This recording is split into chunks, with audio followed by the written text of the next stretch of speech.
warm here in Florida, but really all things considered, a wonderful fall afternoon for football here in Tampa at Raymond James Stadium.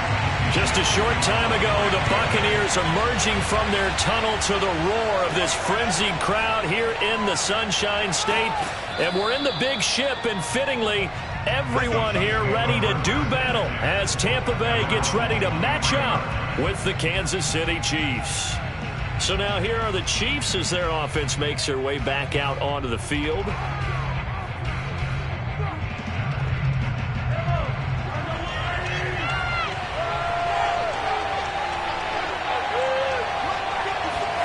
On 1st and 10, here's Mahomes. This one complete to Mecole Hardman. And he'll get this one way up just shy of the 45-yard line. A good pickup there, a 22. And Kansas City drafted Mecole Hardman, hoping he could be something of a Tyreek Hill clone. They're still trying to find his exact niche. He did have 41 catches last year, and he makes a nice one there. Mahomes now on 1st down. Short throw hauled in by Kelsey. And he goes out of bounds and looks like right at the 50. 5 yards on the catch there, brings up 2nd down. Well, you think back, Charles, a year ago to Super Bowl 55, we were out in Tampa, and this Chiefs offense just never could get it going. Patrick Mahomes hobbled by that turf toe injury. The offensive line was down a few starters. It was just a team that, frankly, was not at full strength. And to their credit, they didn't use that as an excuse, and I applaud them for that, because what our eyes showed us, what we saw in that game, they didn't play their best game, but Tampa Bay, the better team throughout, right from the word go, and they really got after Kansas City in that one.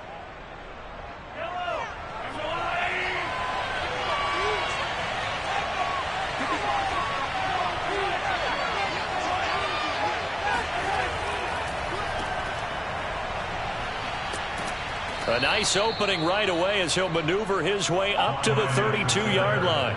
It'll go as a gain of 10 and a Kansas City 1st down. Clyde Edwards-Helaire is a do-it-all back, and he did plenty on that run. And as a rookie, 803 yards rushing for the season, and Kansas City may look to up his workload a little bit in year 2. The last pick of the 1st round in 2020, he more than justified that selection with his ability to run the football and catch it out of the backfield.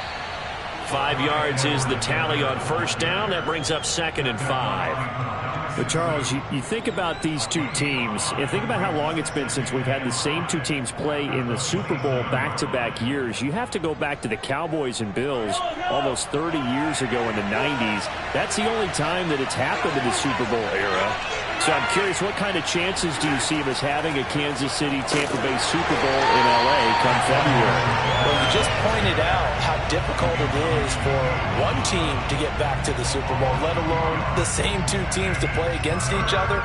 So the odds are against them, but when we tell either one of these teams they can't get back there, we think they're two of the best in the league. It shouldn't surprise us if it happens, but it is going against historical precedent.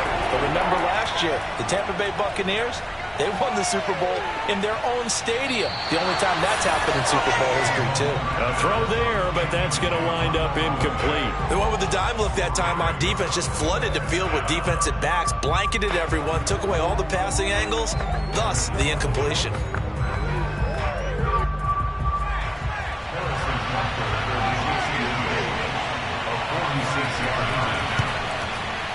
Butker's kick here is good. And the Chiefs are out to a 3-0 lead. So the opening drive does yield points, maybe not the 7 they wanted, but they'll take the 3. Accumulating 1st downs does not go up on the scoreboard, but it does go into the DNA of a team that's trying to establish itself to start a game. That has to feel pretty good for them. They'll take the 3. Yeah, they had 3 1st downs and 3 points.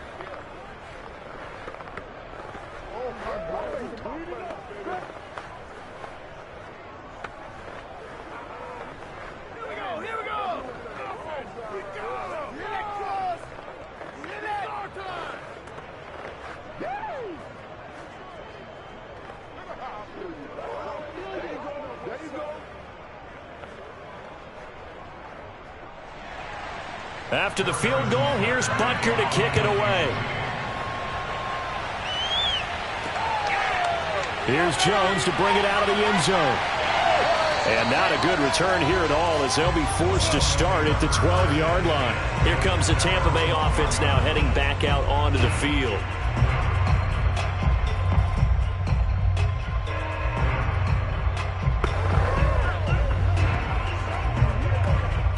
From down at the 12, it's 1st and 10.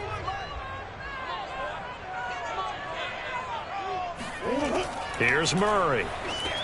He'll set up the screen to Fournette. That catch good for only a couple. So, Charles, first drive here, little safe completion underneath. Maybe get some rhythm, get your feet wet, so to speak. I agree, and I like it because it's a lot like a basketball game when you're getting started and you pass the ball around so everyone touches it early and gets involved in the game.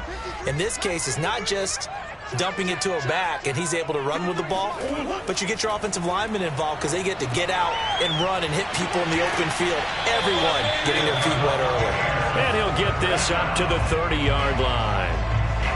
15 yards as Tampa Bay picks up the first. For this defense, CD, and going up against Kyler Murray here, what's the secret to keeping him in check? Having better athletes than him, which is really unrealistic. So I go way back in football. They used to have a coverage called the umbrella coverage with 4 defenders back deep. Now you want to try and move that umbrella up front with Kyler Murray. Kind of surround him and keep him hemmed into the pocket. Because if he breaks out, he's going to hurt your defense in a big way with his legs. 3-0 after 1 on EA Sports.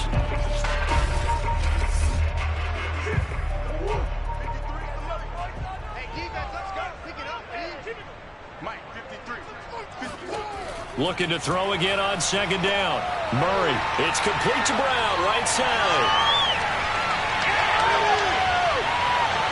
And in for the Buccaneers touchdown. Antonio Brown, 66 yards. And the Bucs have taken the lead. As a former DB, you might not like to see that, but from a wide receiver's perspective, those are the plays they dream of. Correct on both counts, all right? Because once he took off, I mean, let's face it, that should have been done in Big Sky Country. Aren't any speed limits out there? And off he went. Glenn wasn't the one trying to chase him. Extra point put through by Succop, and that makes it a 7-3 lead.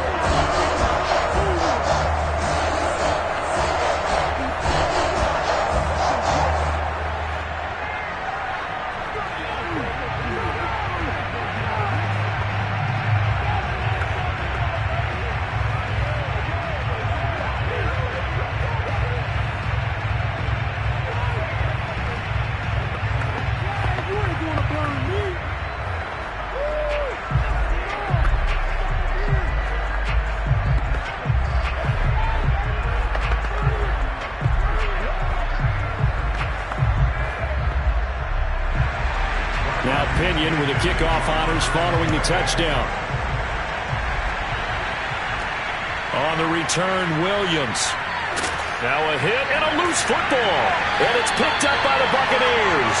And this drive will start on the edge of the red zone at the 20-yard line. On 1st and 10, here's Murray. 5 yards on the catch there, brings up 2nd down. Cool under pressure right there, escaping the pocket and finding what I think was not his primary target. And some of these guys are just so comfortable getting outside of the pocket that they'll do it on purpose. It doesn't even need to be a breakdown. They move, and they know it affects the defense because a lot of times you get lost in coverage in the secondary, and I think you're exactly right. Wasn't his primary target. Found a secondary guy who sprang open, probably because of his movement out of the pocket. It'll be a pickup of a couple, and it leaves him with a 3rd and 3.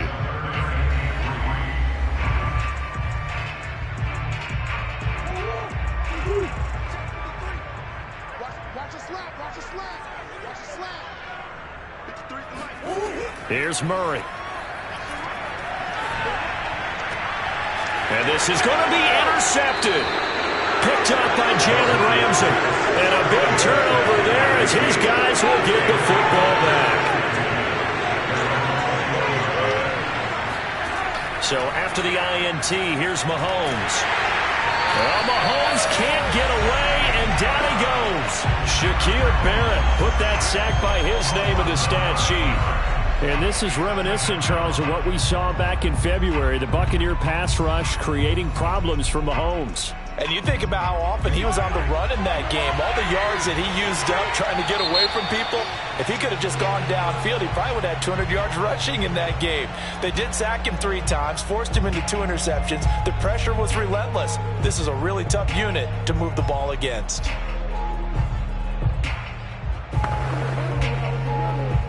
And that false start penalty certainly not helping their cause here. 2nd down and long. Mahomes taps this forward. It's a jet sweep. Oh, a heck of a move. Man. And he'll find some room to get this up to about the 14. Well, this Bucs defense, you remember, pretty stout last year. The number 6 overall unit in the NFL. And I think that as the season wore on, and you pointed this out to me as well, you started to see some of their rookies begin to figure things out. And they played a little more like the top 2 or 3 defense down the stretch. And I would say that in the playoffs and through the Super Bowl, they were truly the best defense in the NFL.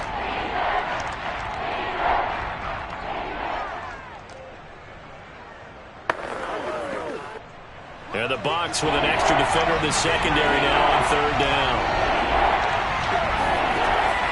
Edwards-Helaire as they run out of the gun. And he's going to lose yardage here back at the 8. Now the Bucs going to use the first of their timeouts. So as they take it over, we step aside.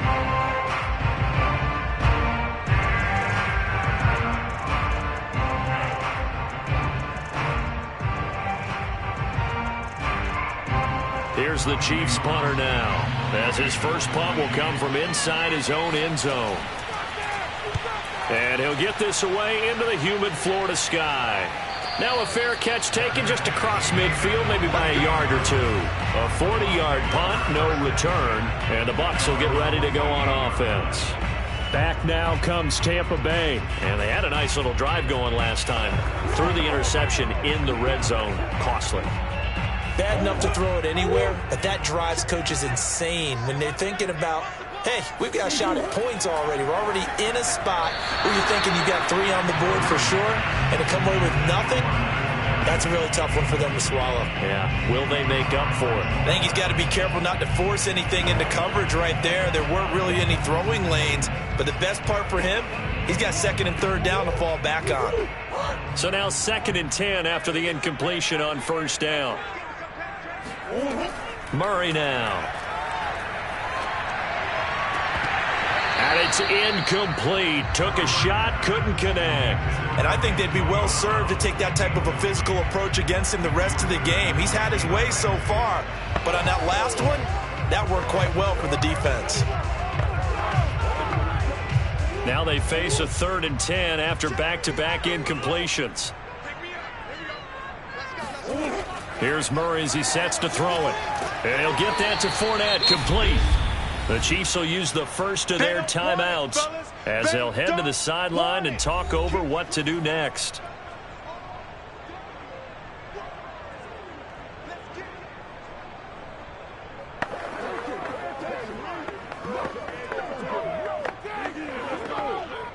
So on now is the Clemson man, Bradley Pinion, to punt this one away.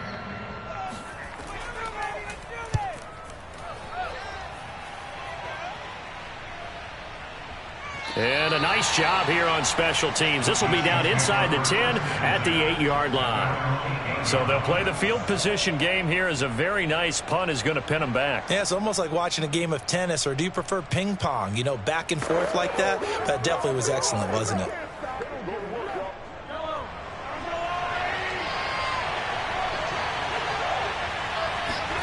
Throwing on 1st down is Mahomes.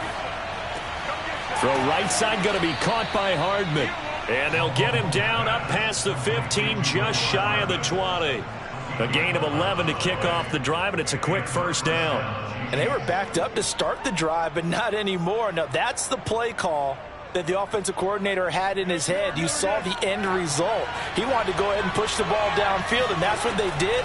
And they wound up with good yardage there to get things rolling. Mahomes hit. He lost the football. And it's picked up by the Buccaneers. turns into the end zone. A fumble recovery touchdown for the Bucs.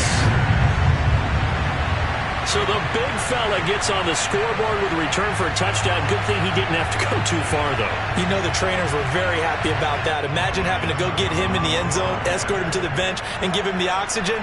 They were loving the fact that he got in without having to run very far. Extra point up and good by Succop. And that pushes the lead up to 11.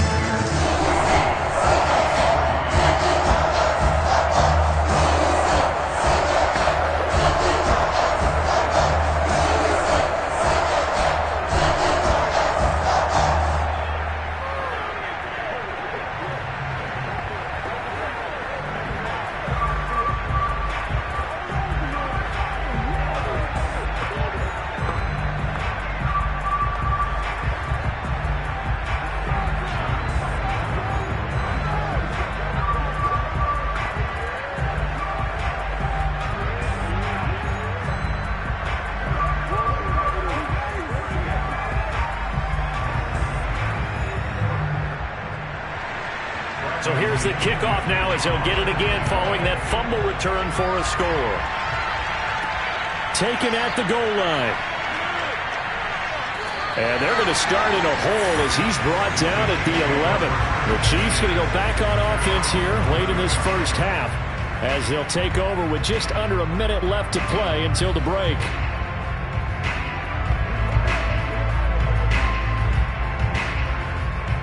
Now a 1st and 10 at the 11.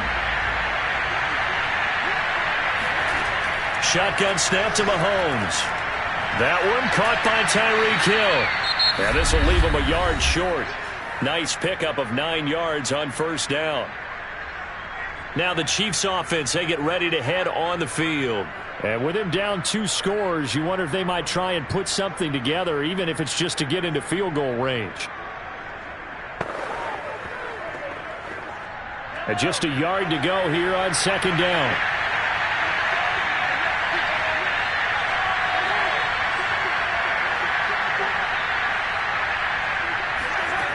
Mahomes going to throw. Looking middle, and it's incomplete. To this point, I've been impressed with the work defensively. They have not allowed a lot of receivers to run free. And there's another example, another incompletion.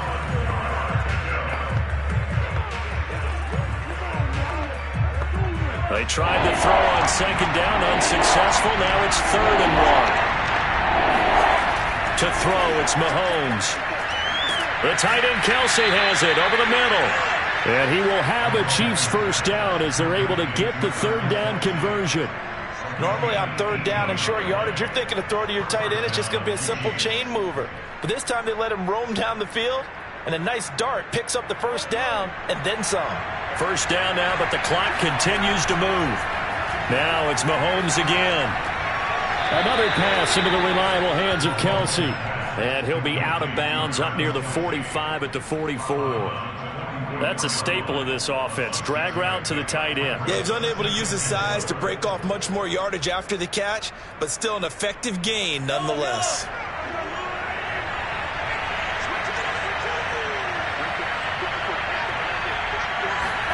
To throw again on 2nd down. Mahomes. Caught on the right side by Adams. The Chiefs quickly now going to use the last of their timeouts as they'll stop it with 13 seconds to play in half number 1.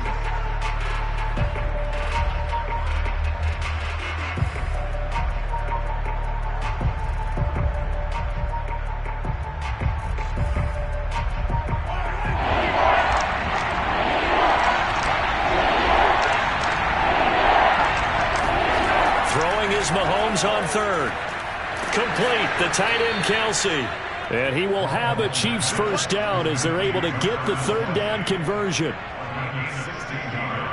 So we've hit halftime here in Tampa with the Bucs out in front. As we toss it an hour or so east of here to Orlando, it's Jonathan Coachman with our EA Sports Halftime Report. The Bucs with the lead, and they'll get the football first as the second half is underway. And this will come out to the 25 as Jones elects for the touchback. The Bucs offense set to begin their next possession. Second half beginning with a run from Fournette. And he's upended at the 33 following a good pickup of 8. You know what really fires up offensive linemen? When the guy that is carrying the ball behind them can create his own space and break a tackle along the way. Here's a 2nd and 2 now from the 33.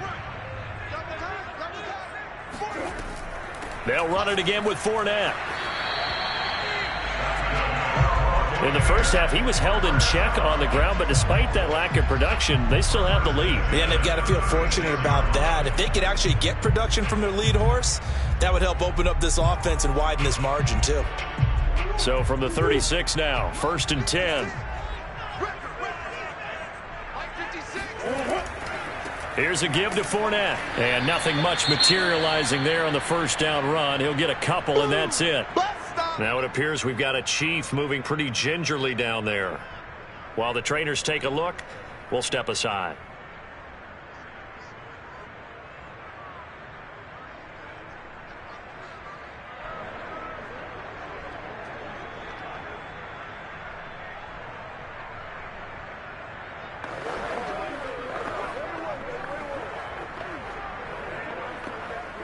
The last run good for 2. Here's 2nd and 8. A handoff, Fournette running left. Looking to find a lane, but he can't. Reined in at the line of scrimmage. Officially no gain on the play, and they're left with a 3rd and 8. I know that speed is the hallmark of today's NFL game, but the key to good rushing defense is still having your linebackers set the edge. It's just me and you. It's just me and you. 53's the mic. 53.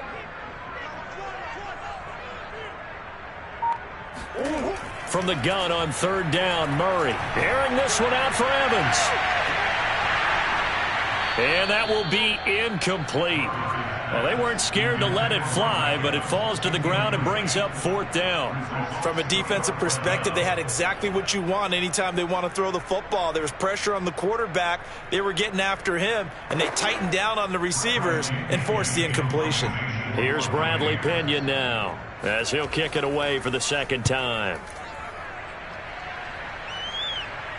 Fair catch called. It's taken in right at the 20-yard line. 37 yards on the punt with no return. And it's Chiefs football. 1st and 10. So here's the Chiefs offense ready for their first reps in half number 2. And their defense did its job by forcing the punt to start things out. And now, Charles, can the offense get in gear? I think, partner, you can sense them saying, okay, the first half was theirs, but now let's get the momentum back on our side. We forced a punt. Now let's go downfield and score. If we do that, we'll be set up well for this second half.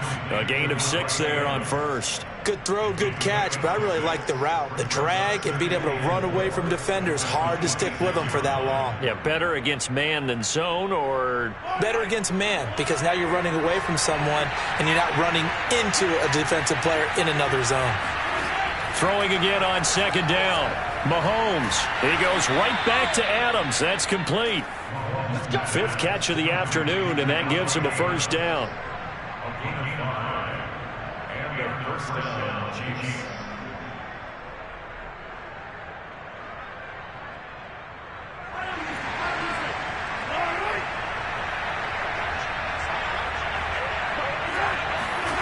Throwing now is Mahomes. They'll set up the screen to Edwards-Helaire. That catch good for only a couple. Caught that look from you there, partner. I think we're on the same page on that one. Just his first catch. I think we both thought he'd be a little more active in the passing game. Let's see if that's the start of them trying to get the ball to him a little bit more here in the second half.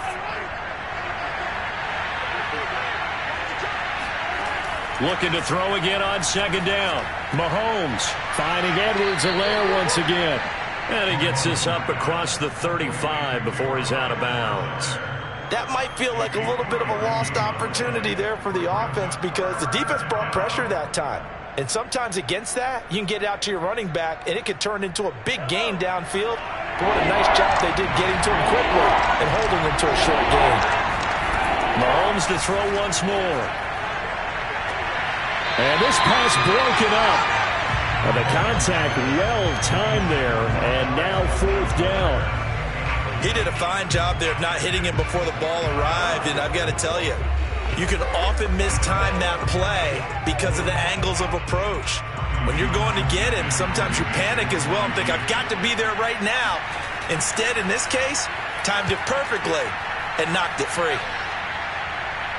And here's a fair catch taken at about the 24-yard line. 36 yards on the punt with no return. And possession will switch hands, 1st and 10. And the Buccaneers getting ready to go as they take the field. This crew had to punt last time they had the ball, but when you've got a lead like this, you content to play the field position game? You are to an extent, especially if you like your defense, because you have the lead, you've been controlling the game. But why put them in a tougher spot?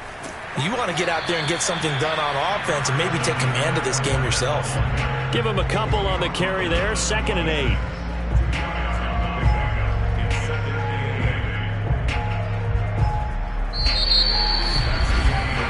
And that is going to do it for this 3rd quarter of action. We'll return with more after this. You're watching the NFL on EA Sports. Back now in Tampa. It's the Bucs. They've got the football. They also are in front here on the scoreboard as we start the 4th. And he'll fight forward to about the 27-yard line. Only a yard there on the keeper, and that's going to leave him with a 3rd down. Back-to-back runs, I'd say that encompassed maximum effort for minimal gain. Minimal yardage, and now they're going to need something more than minimal on this play coming up. The Bucs on 3rd down, 0 for 3 to this point. They could use a conversion. This is 3rd and 7. To throw, it's Murray. That's out to his running back, Fournette. And he is going to have the Buccaneers 1st down as they're able to get the 3rd down conversion. Big hook up there, forced to throw it on 3rd down. The connection's going to keep the drive alive and also keep the clock moving. Yeah, and from a defensive perspective, didn't get a sack, didn't knock the ball free, didn't break up the pass. The clock keeps running on you. You're in a dire situation now. They'll try and run some clock with Fournette. And just no chance of turning the corner. He can only get back to the line of scrimmage. 2nd and 10 coming up. And in this situation with a lead, 4th quarter, they're liking keeping the ball on the ground, I'm sure. That's just smart football, but you know the defense has to know it as well. They've got to stop them here. So now we're going to see that loading the box in a big way. 6, 7, 8, 9, whatever it's going to take, puts a little bit more pressure on your big offensive line. Fournette, a 1st down, still going. And he's got it across the 50 to the 47-yard line.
There's a look at one of the most iconic sports venues in the lower 48, built back in 1957 under the title of City Stadium.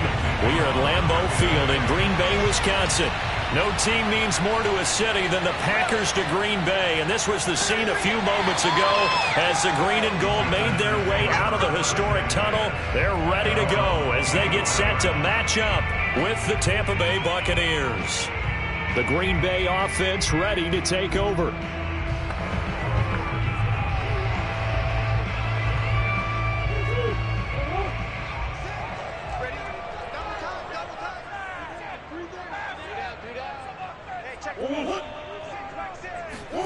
Play action. Now it's Murray. Into the secondary past the 40. And he'll take it to the 43-yard line. An early statement on the game's first play. 18 yards and a first down. And another nice catch there for a first down by Davante Adams. That's something we're quite familiar with. Last year, the NFL leader in touchdown catches with 18. Tied for second in receptions. Fifth in receiving yards. Add it all up, arguably the top receiver in the NFL. It's a room to maneuver. And he's going to get this all the way down inside the 35. 24 yards the gain there. Another first down as well. Well, no slow start here. A couple nice chunk plays back to back. I love the momentum that they're showing here early because they did it both ways, right? Threw the ball on first down for a nice chunk of yardage. Came right back and ran the ball. Looks like they've got the defense set back on their heels. Let's see if they can keep this moving. Murray now on first down. That one tipped, and it's incomplete. Well, good hands there defensively. And second down. They've given up a few first downs on this drive, but getting the incompletion there, that should give them something to build on and maybe turn the tide. So after the incompletion on first, now 2nd and 10.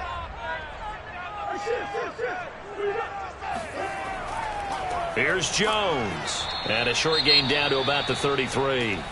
And after getting tackled, he's still down and looking very slow to get up. We'll check on his status when we get back.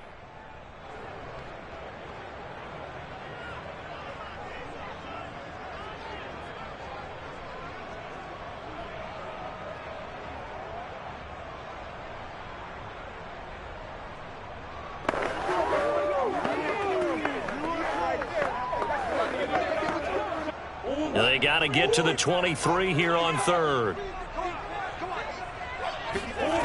From the gun, Murray. It's incomplete. Took a shot, couldn't connect. An early message that this secondary is going to be tested because even though it fell incomplete, it almost felt like a warning shot to get things going.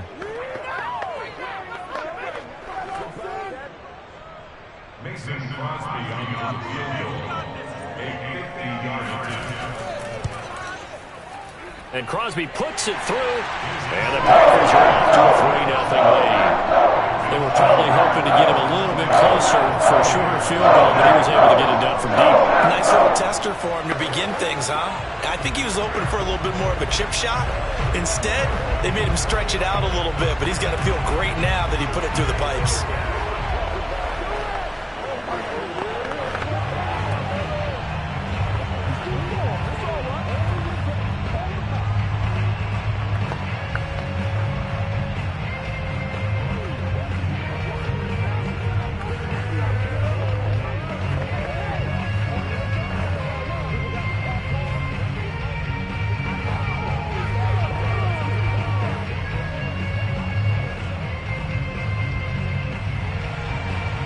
Is the kickoff unit as they run up and send this one away. No run back here for Jones, a touchback. So out come the Bucs now.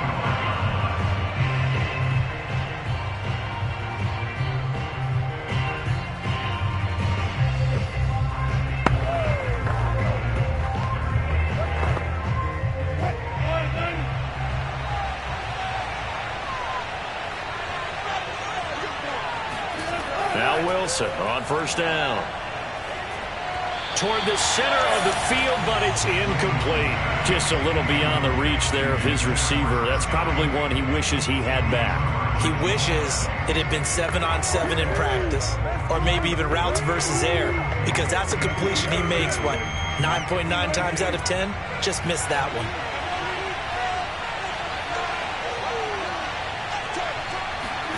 To throw on 2nd and 10, Wilson.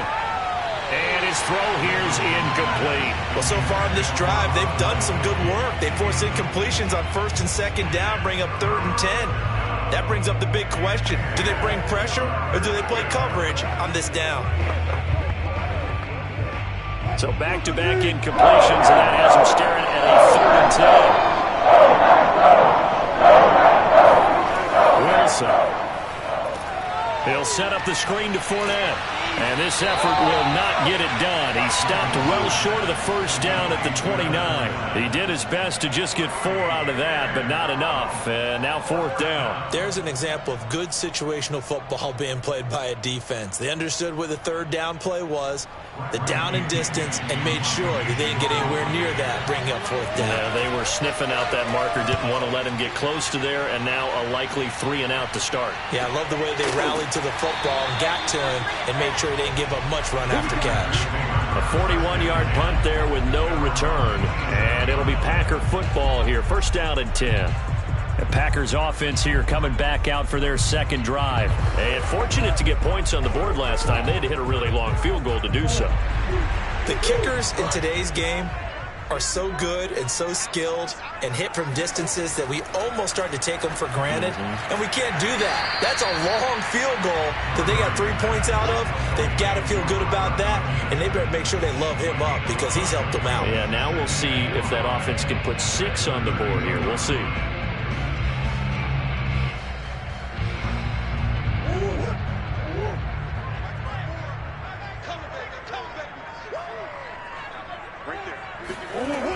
On 2nd down, it's Jones. And nothing doing. He's immediately taken down at the line of scrimmage. No gain on the play there, so they're left with a 3rd down and 6. All runners count on their eyes to find the gaps and creases, to find open space. There was absolutely none on that one. Totally swallowed up on that play. The Bucs with an extra defender now in the secondary here on 3rd down. Here's Murray. They'll get this into the hands of Hill, complete. Hill's hit, and he lost the football. And it's picked up by the Buccaneers.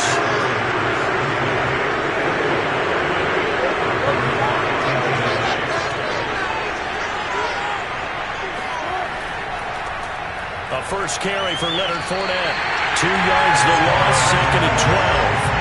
That was well played there defensively. 2 tight ends in the formation, which essentially gave them 7 blockers up front. Hard to imagine with all that size and beef that they could let a tackler through. But that's exactly what happened. A loss resulted. First play of the drive goes the wrong way. Here's 2nd and 12. A handoff to Fournette. A little juke. And he's going to get it down to the 33-yard line here. 12 yards is the pickup there, and they'll be faced with a 3rd and inches.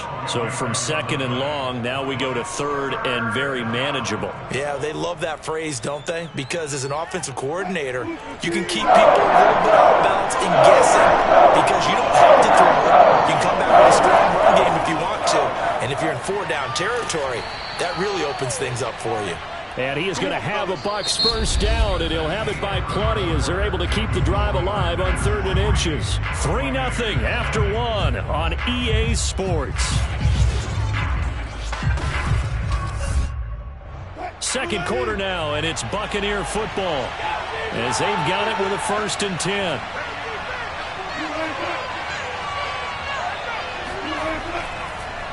They'll run with Fournette.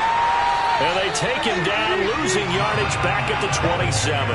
Officially, it's a 1-yard loss. That's going to bring up 2nd and 11. I have a feeling they'll stay committed to running the football, especially on their early downs. They just haven't had a whole lot of success just yet. Looking at a 2nd and 11 now after the loss. Now Fournette.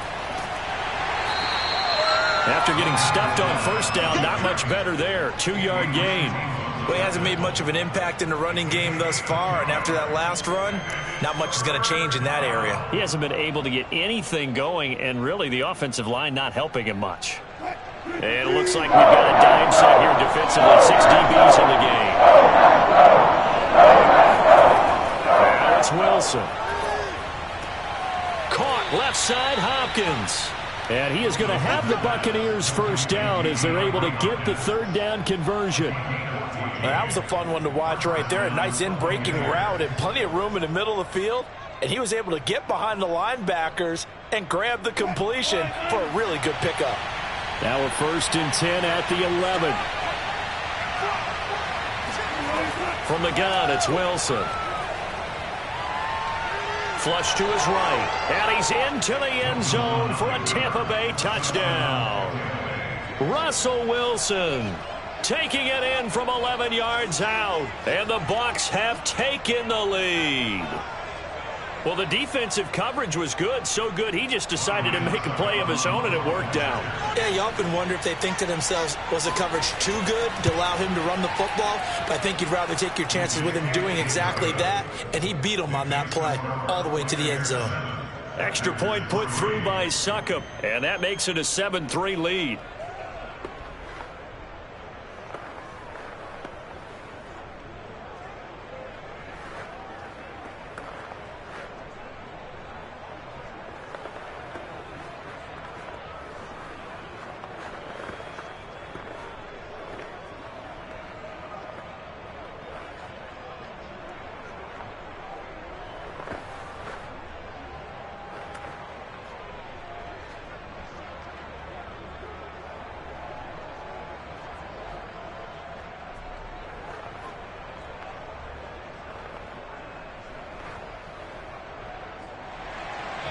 Following the touchdown now, it's Bradley Pinion on to kick this one away. Hill going to think better of bringing this one out, and the drive will start at the 25. And Green Bay getting ready to go as they take the field. And last time, not only the turnover, but that turned into 6 points. They got to make up for that here. We always hear about empty possessions, but some are worse than others. So you can have an empty possession, punt the ball away, get yourself set to play defense. But when you turn it over, it changes momentum. And when they take it downfield and punch it in on you, that's a bad possession all the way around. Yeah, but you're hungry to get back out there, aren't you? You better be, because otherwise it's going to be a long day for you. Call that a very strong gain of 24. Pass, catch, first down for Tonyan. Undrafted at Indiana State, but he really came on in 2020. 52 catches, and even more importantly, 11 touchdowns.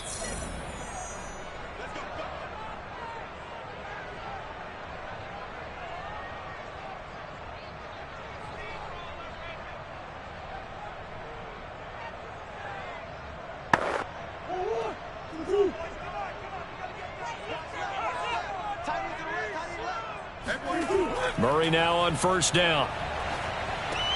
That's out to Hill, right side complete. A good pickup there, 8 yards on the first down completion. He decided to run a hitch route. It really helped to have a guy who can turn it loose. And boy, he rifled one in there on that one.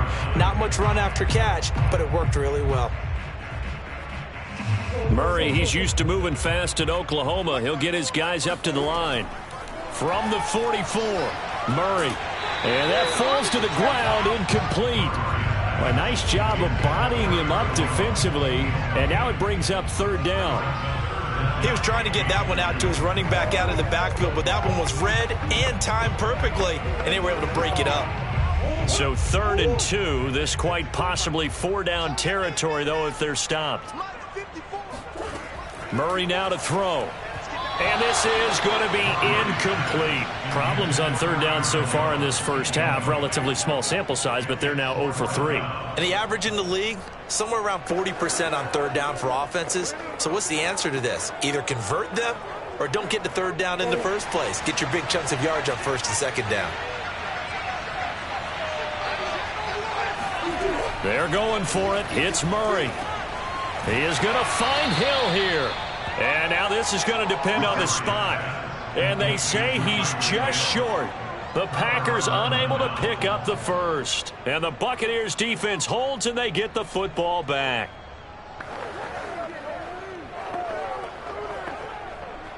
The Buccaneers in good field position here to start out 1st and 10 at their own 42. Out of the gun, here's Wilson.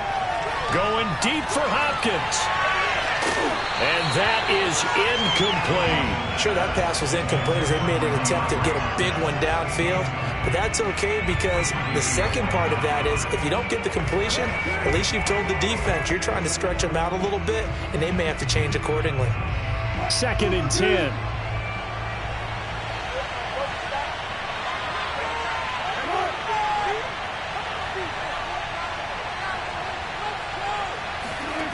To throw is Wilson. It's caught by Mike Evans. And he'll be taken down, but not before he gets into enemy territory. He's got his first catch here before halftime, and it goes for a 1st down. And Mike Evans has been the model of consistency and excellence. 7 years in the league. He's been a 1,000-yard receiver 7 times, the first guy in league history to do that. And he makes another catch there for a 1st down.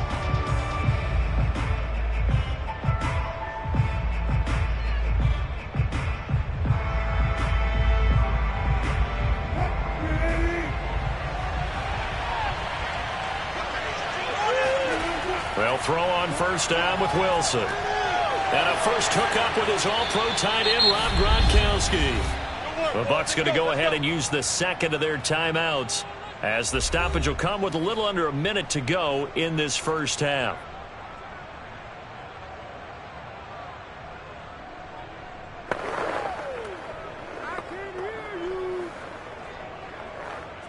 So from the 36 now, 1st and 10.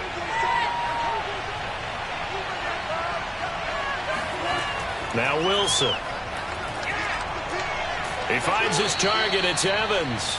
And he's going to get this down near the 20-yard line. Another nice gain, 13 yards that time, and another 1st down. But one of the ways the quarterbacks keep all the receivers alive in a play, never lock in on any one guy. Make sure you keep your eyes moving, scan the field. And here he finds the open guy for a nice pickup. Dumps it off to Fournette. And he's taken down after a gain of 3 as they move it from the 22 to the 19. All defenses worry that whenever anyone catches the ball and has a head of steam come out of the backfield, it can turn into a big play with missed tackles or he runs through people. But they were right there waiting, and they stopped him for a minimal gain.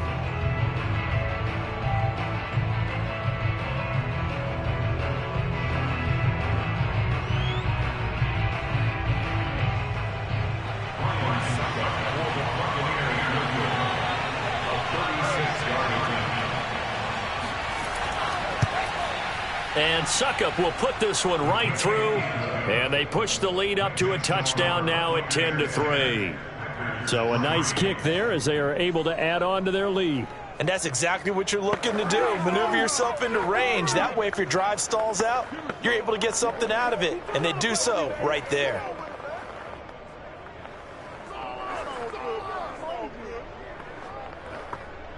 Good shot, good shot.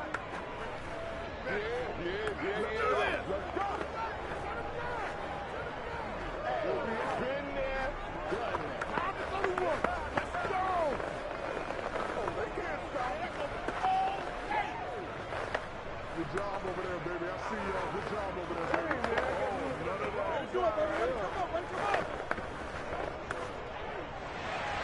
So not much time to speak of remaining in this 1st half as the kick's away.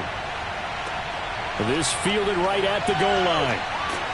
And he'll be brought down shy of the 20, so the decision to bring it out of the end zone, not a good one. The Packer offense heading back for one final 1st half drive. And with 10 seconds left, not really enough time to put something together.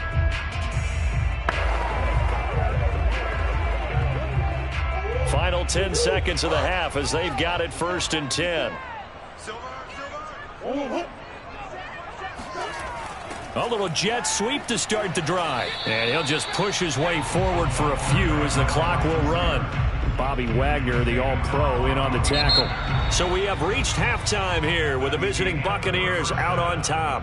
As we'll head down to Orlando, that's where we find our man Jonathan Coachman at our EA Sports Halftime Report. Coach, the Bucs with the lead, and they'll get the football first as the second half is underway.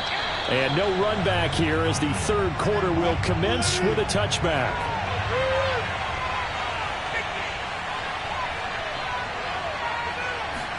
On 1st and 10, it's Wilson. That's caught by the big tight end, O.J. Howard. And they're able to get this one across the 35.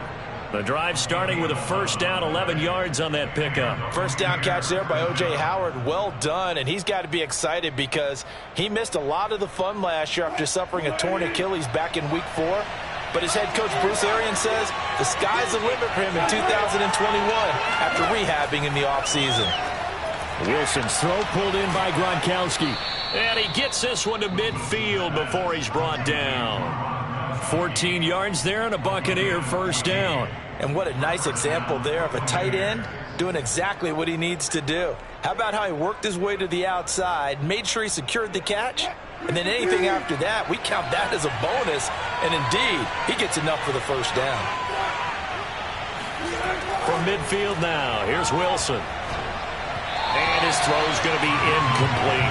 Not too many things get to a quarterback of this magnitude, but I think it's safe to say that pressure can get to any quarterback. Now, he's obviously a great franchise quarterback, but felt the pressure, threw it incomplete. Third quarter of a tight football game as we come up on a 2nd and 10. On the run, it's Fournette. And he's got some space here.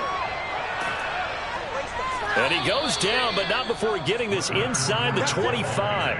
44 yards rushing for him now on just 6 carries to this point. Sometimes it's hard to believe, but there are times this game is about patience, isn't it? Has had the game he expected, but that run there, that may get him going. I was just going to say, maybe that gives him a little juice, because you're right, he struggled, especially in that first half. Yeah, and I know the great ones always think to themselves, just hang in there. I'm just one big carry away from busting this open. That's a good start for him. And out of bounds right around the 20. They'll contain him to just 4. Second down. He's already proven to be a factor in the running game on this drive. Now he gets involved in the passing game. I think what we're seeing here is the modern version of workhorse in the NFL, being able to run it and catch it with equal proficiency. It's a jet sweep. Wilson with a little pop pass. And he's only going to get a yard from the 20 to the 19. A nice play design there with the touch pass. Looked good at the start, but bottom line, the defense was ready. And they did a nice job scouting, didn't they? Not just scouting, but now executing once they saw the play for real after having worked on it all week in practice. They drilled down the play, then they drilled him. On 3rd down, Wilson. Looking for Godwin again, and he's got him once more. And the Bucs are going to have 1st and goal as they try to finish off this drive with 6 points. It's taken a while for this offense to get going. A little creaky at the start, but they're oiled up now. A nice throw there, and they're really putting together a good drive.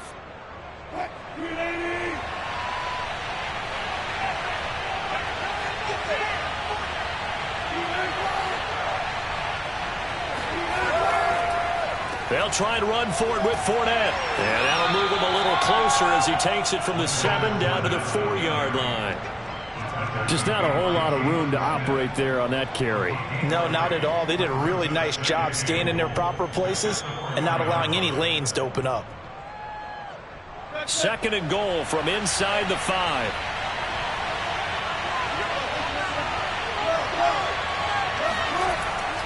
They'll give Fournette another crack. And a nice job to break free of one tackle, but it slowed his momentum somewhat, and he's taken down right after.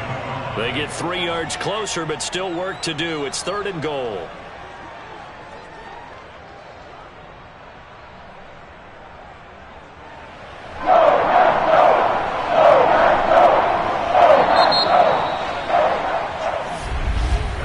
And that is going to do it for this 3rd quarter of action. You're watching the NFL on EA Sports. Back now at Lambeau. It's the Bucs. They've got the football. They also are in front here on the scoreboard as we start the fourth. Third and goal. Wilson. And Evans hauls it in. Touchdown, Bucs. Mike Evans there to make the grab as the Buccaneers tack on to their lead.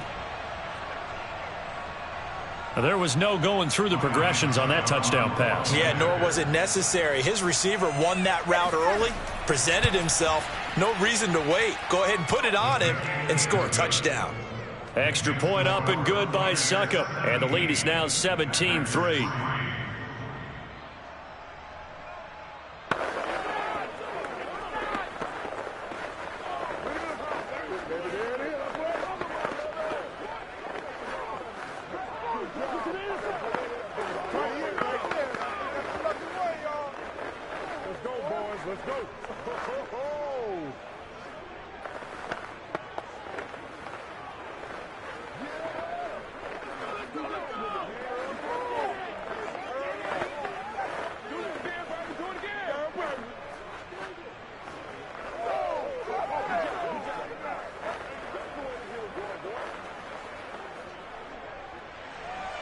Now Pinion with the kickoff honors following the touchdown.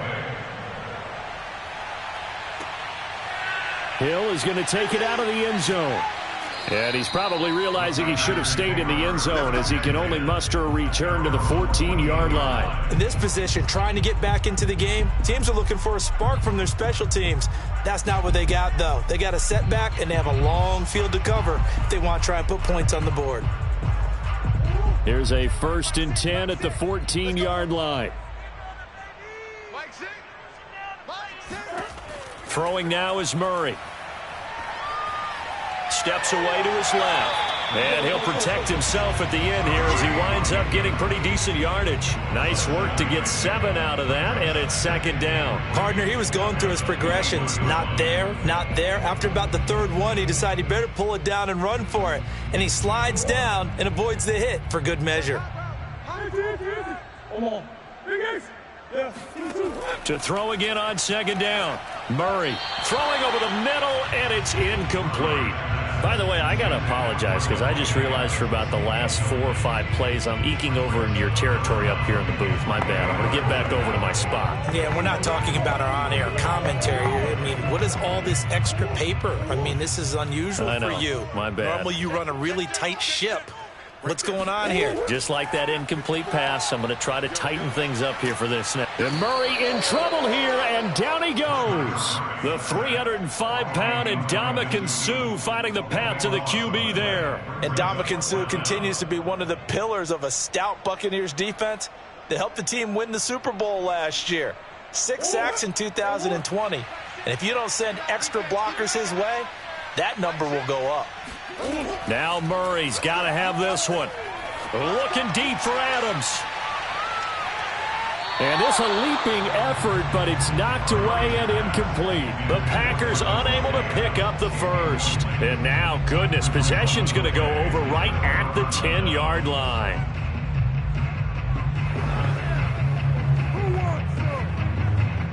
A good chance now to put this game on ice. This is 1st and goal. They're going to give this one to Gronkowski. And they'll lose yardage here. They go backwards to the 13-yard line. A loss of a full 3 yards, and now it's 2nd down. I like the idea to mix it up from time to time because, let's face it, you can't be predictable. But the execution was a little lacking on this one, right? They might want to go back to the drawing board with that call.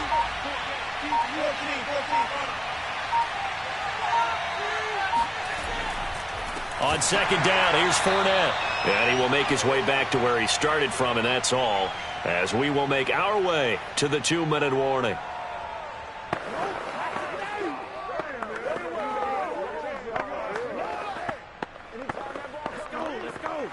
A lot of tired bodies on that field, but this is a big play, 3rd and goal.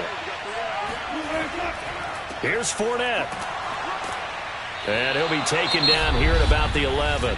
And now right out of the 2-minute break, we'll get a timeout used defensively with 1:56 to go.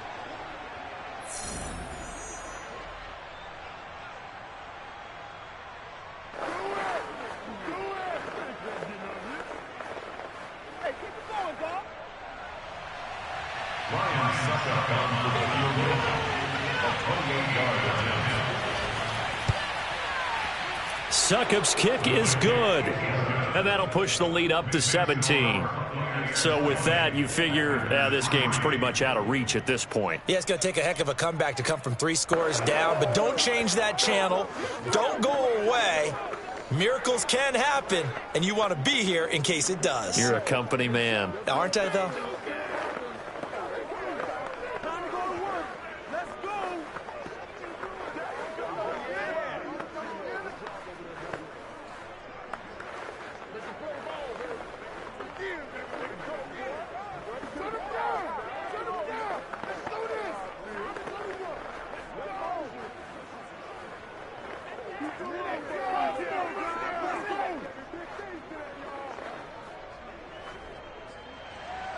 The punter Pinion now to kick this one away.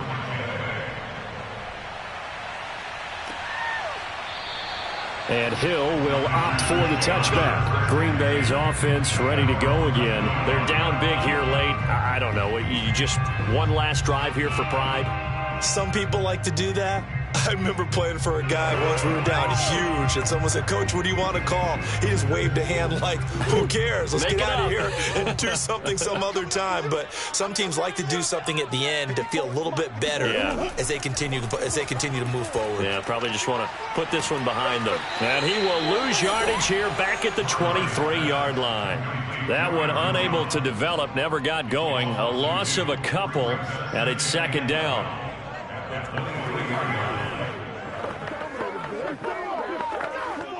They're going to need to get up and set in a hurry. Throwing again on second down. Murray. It's Hill, complete. And he'll be taken down, but not before they work it across midfield. So this will be accepted as it moves the offense backwards.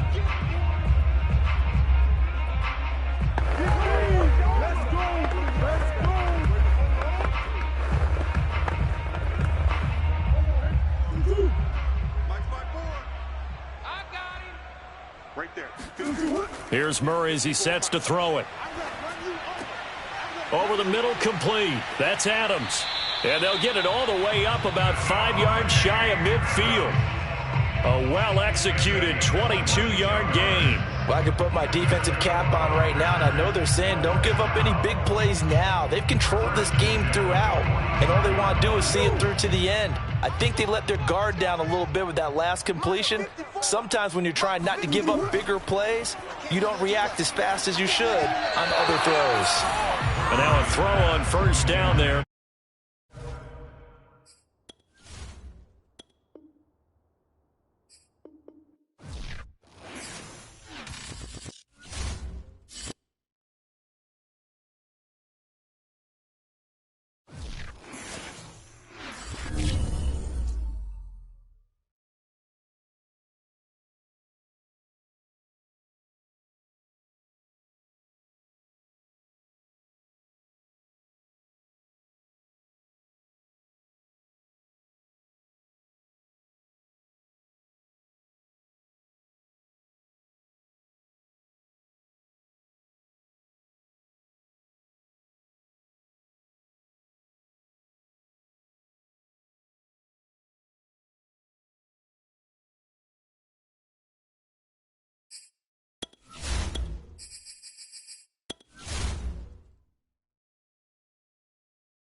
just a few miles from the Gulf Coast of Florida at Raymond James Stadium here in Tampa.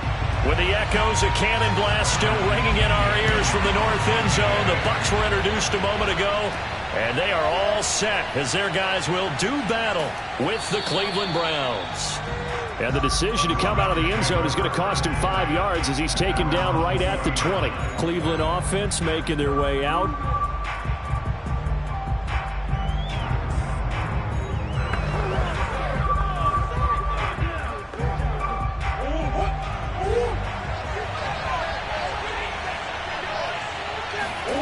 Throwing on first down is Murray. They set up the screen to Chubb. And he's going to get a solid gain of 9 before being brought down. Second and right at a yard. I like it. I like it. I like it. Get everyone involved in the passing game. And you know you can create those great mismatches throwing it to your guys out of the backfield. And on the first drive, that can also help establish some rhythm, right? I think so. It gets everyone involved. They feel like they're part of it and really gets them amped up as they go forward. Bulldozes past him. 6 yards the pickup, and that's a first down. A quick burst there, and he nicely bit off a pretty decent gain.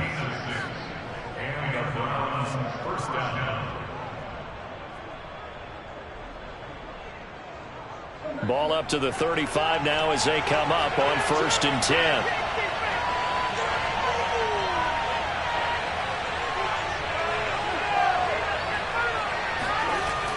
A run for Nick Chubb. And this time not as successful as he'll get back to the line of scrimmage and no more. No gain on the play. It'll be second down. And he got off the end there very quickly to make that play. Yeah, it was almost like the bullet train, wasn't it? I mean, just zoom. Quick, quick, quick. And what a terrific play, holding them to no gain.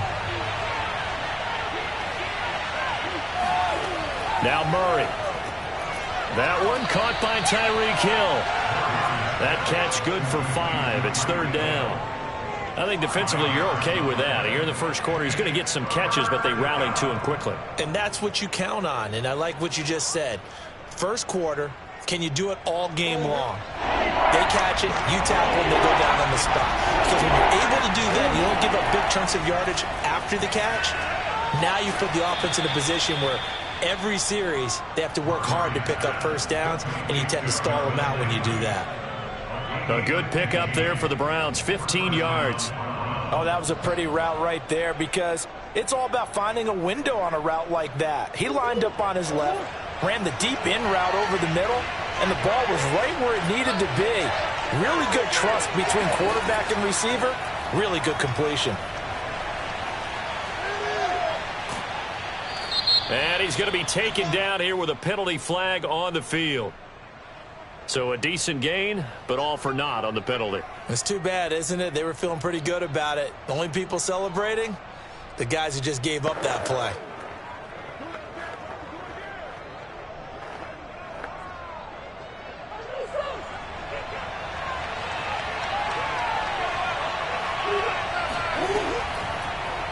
Murray to run again. And he's able to get across midfield and down into Buccaneer territory. 6 yards there on the keeper. It's second down. Well, that's what he can do, when he keeps the football. It's not a huge gain, but it shows how hard it can be to stop him. Yeah, and I thought the defense had that one pretty well contained, and in fact, they probably came up and felt pretty good about what they did. Then they looked up and realized he still got good yardage out of it. He's a tough guy to stop. Now a throw here going to be taken in by the tight end Njoku. And they do finally get him, but he makes it all the way to the 6. Execution was one of their watchwords leading up to this one. And on that play, able to execute brilliantly here on this opening drive. Now a chance to make that big play really hurt. It's 1st and goal just outside the 5. They'll run with Chubb. And he is into the end zone. Touchdown, Cleveland. Nick Chubb, a 6-yard touchdown run. And the Browns take it right down the field and score on the opening drive. So it was the passing game that got him down here, but closer to the goal line, it's the running game that gets him home. Certainly appears that they lulled the defense into thinking that the passing game was going to be it the entire drive. Nice change up there going to the running game to get him over the goal line. Extra point by McLaughlin is up and good. And that makes the score 7-0.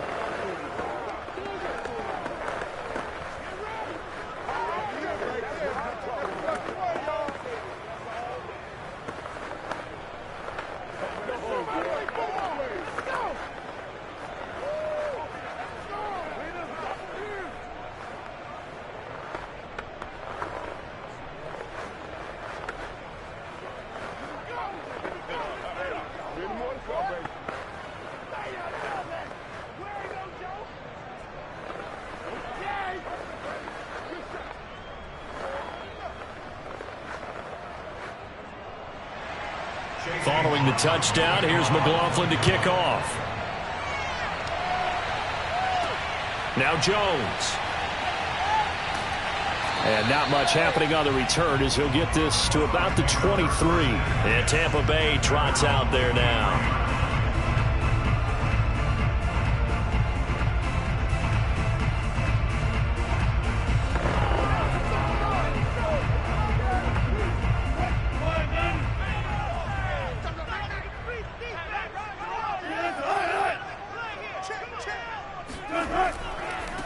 On the ground, this is Leonard Fournette. And nothing doing on his first run. Back to the line of scrimmage, and that's it. Officially no gain on the play, and it's second down. After one, 7-0 on EA Sports. Second quarter now in Tampa Bay. It's the Buccaneers in control of the football. Officially nothing on that last run. They'll try again, 2nd and 10. Here's Wilson to throw. He finds his tight end, Howard. That's complete. And he'll get this up to the 34-yard line. That's good for a Buccaneer first, a pickup of 12 yards. Nice idea, nice concept there. Line him up on the left side of the formation. Let him sneak his way across. Coming back underneath. Put it in his hands. Let him get a few more yards after the catch, too. Great way to utilize a tight end on the drag route. Throwing now, Wilson on first down. Open man, Gronkowski complete. Let's just break this down and make it pretty simple. Key to the drag route, letting the play develop, finding the hole in the defense, and giving your athlete, yes, athlete, a chance to make something happen once he has the ball in his hands. Here's 2nd and a yard. Now Leonard Fournette. Oh, Fournette loses it. It's out. And this is picked up by the Browns. And he's going to take this one back to the 37-yard line. There are two words that we hear coaches say all of the time. One starts with a B, one starts with an S, ball security. And they preach it.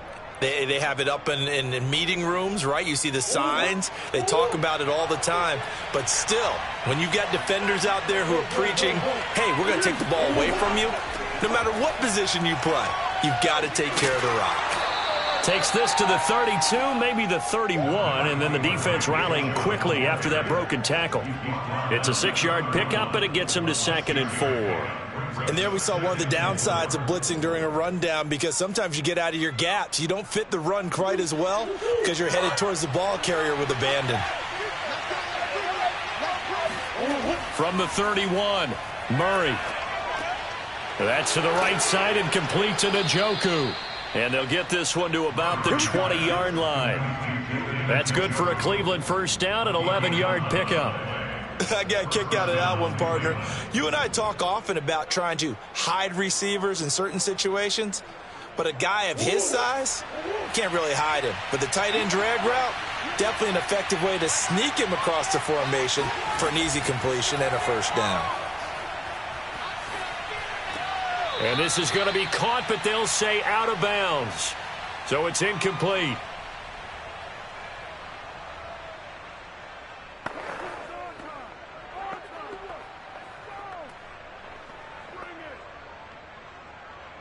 Here's 2nd and 10.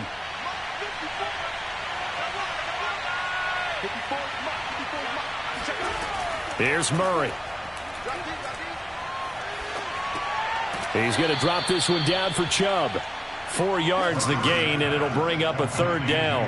Well, offensively, that's the mismatch that you want. You want to force a linebacker to try and cover your back out of the backfield, out in some open space. But linebackers nowadays, they run like backs, and they take a lot of pride in covering. What a nice play he made there in the open field. And he gets it to his running back, Nick Chubb. And he'll be out of bounds, taking it just shy of the 10 at the 11 or the 12. 5 yards on the screen, but that'll take us to 4th down. The key to any screen play is all in the deception, and that means everyone on the offensive side of the ball. But someone gave it up because that one wasn't very well concealed. And the defense able to rally to him and hold him for just a short gain. Murray and company going for it on 4th. Quickly into the hands of Beckham. Yeah, the Browns are going to have 1st and goal as they try to finish off this drive with 6 points. And that's a big pickup of a 1st down. And you know that all week, both sides of the ball, offense and defense, are going through every situation. And in this case, the offensive guys had the right play dialed up because defensively, you work on 4th down situations as well. And deflating for the defense. They can't get the stop here. The Browns set to take over, and they've got it 1st and goal at the 3. What a place to start.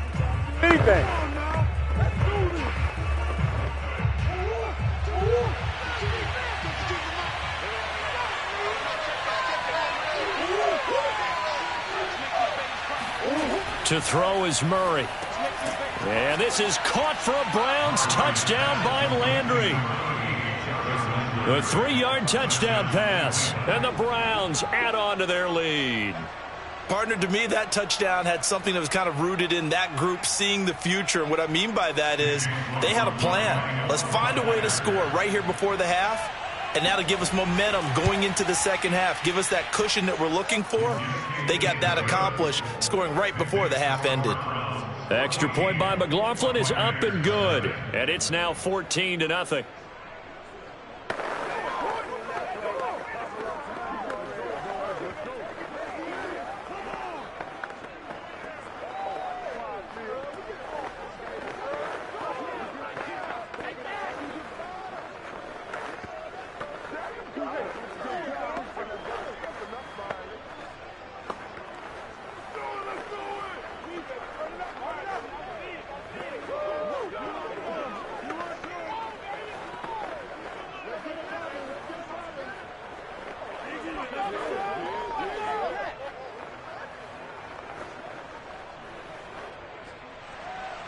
Following the touchdown, here's McLaughlin to kick off.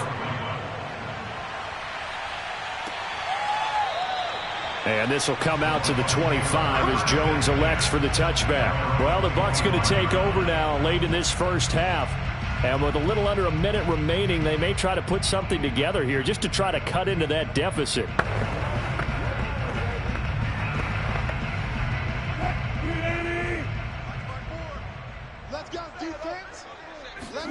They'll throw on first down with Wilson. Oh, that's into double coverage and intercepted. Tre'Davious White with a pick, and he's able to take this one back to the 36-yard line. An unfortunate sequence there, trying to get points before intermission, but now the interception, and their opponents have a chance to possibly pad their lead. Yeah, they had an opportunity there, and they weren't able to capitalize on it, and that's something that could come back and haunt them later. They're begging their defense now to keep them from scoring before the half ends. After the turnover, here's Murray, and finding the tight end Hooper. Now the Browns signal for the second of their timeouts as they get the stoppage with just under 50 seconds remaining in half number one. The football going back over now to the Cleveland Browns. What a break here. Turnover late in this first half, and now they're set up in field goal range already. With a chance to get more. So what you're telling your unit as they go out onto the field is very simply this. We've got 3 in our hip pocket. Don't jeopardize that. Let's attack and go for the big one here. Let's go get 6 and give ourselves a chance to really feel good going into the half. 9 yards to pick up there, and it's a first down. But they've certainly made a point of getting him involved in the passing game here in the first half. They must have seen something in the scouting that said, hey, we can capitalize on him getting the ball possibly in the open field. And I think in the second half, that may loosen up the defense a little bit to get the running game going back in. Touchdown, Browns! Odell Beckham as the first half is winding down. And the Browns would extend their lead here just before halftime. So simple math here in the first half. They've had 3 drives offensively, and they have scored every time, and they've got the lead. Well, whenever we talk about adjustments, we usually talk about an offense making adjustments, right?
It is a crisp, cool fall afternoon, and we've got football from First Energy Stadium in Cleveland, Ohio.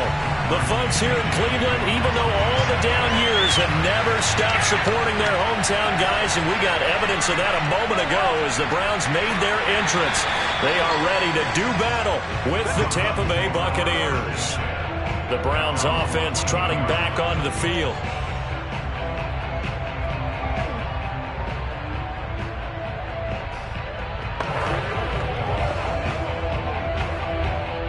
Here's a 1st and 10 at the 14-yard line.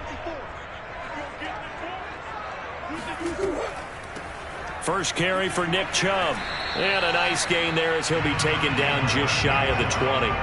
5 yards on the game's first play. 2nd down. Brandon, 5 yards on that run. Let's get back to the huddle and make sure if you're a back, you spend time with your offensive line and give them credit. Hard to move those 300-plus pounders at the line of scrimmage, and they did for a significant chunk of yardage.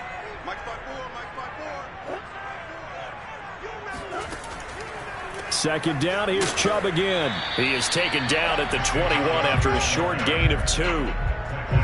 Well done to sniff that out defensively. He had it diagnosed pretty quickly. I love that description because diagnosed is perfect on that one. Read his keys, made the play, and he couldn't even get going moving the football. 3rd play of this opening drive as they're looking at a 3rd and 3. Murray now. And going deep for Hill. Into a double team, and it's intercepted. Picked off by Stephon Gilmore. And his guys will take over at the 30-yard line. They may have thrown the interception, obviously less than ideal, but I think they also sent a message that they're going to push the ball downfield in this one. Yeah, not afraid to take their shots right away, huh? What was that, like a 9-9-9 route? 9 meaning go? Just went ahead and went for it. Didn't work out so well because it certainly appeared the defense was prepared. But I'm with you. Okay, so it didn't work this time. Doesn't mean we won't try it again later. Throwing on 1st down, but this one winds up to be incomplete. One thing I have learned, receivers don't mind high throws so much to the sideline, but do that over the middle to them, and not only are the DBs going to throw a little verbal trash their way, when they get back to the huddle, they got a few words to say to their QB, aren't they? Yeah, hung out to dry a little bit there on the high throw. Luckily fell incomplete.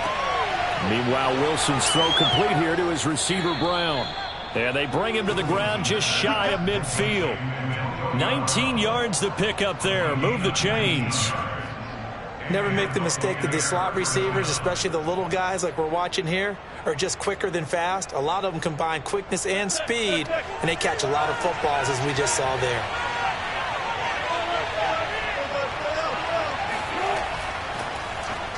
And he'll lose yardage here. Back at the 47.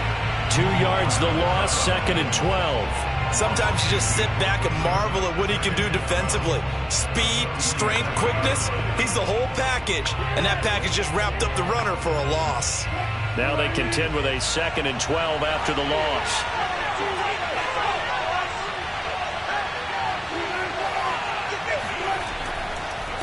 Here's a give to Fournette. And he's able to get more than half of what they needed. That brings up a 3rd and 5. On a 2nd and long, it's really nice to see an offense that has enough confidence to run the football in that situation. I think that goes back to their practice and game planning. They've seen things that they've seen on tape and in previous games that led them to believe that even in a long-distance situation, they can still run the football and gain enough yardage to put themselves in a good spot on 3rd down. They'll swing this out to Fournette. And he is going to have a Bucs 1st down as they're able to get the 3rd down conversion. Nice job keeping that opening drive alive, and they're in plus territory, that part of the field where you really want to convert on 3rd down. They did. Big-time pickup for them, and now I think the aggressive play callers think to themselves, this part of the field, I take my shot at the end zone, because the closer you get to the end zone, the field gets condensed. It makes it a lot tougher to run those routes. You still got a chance to actually run past people right now. Take your shot at the end zone early in the down and distance count.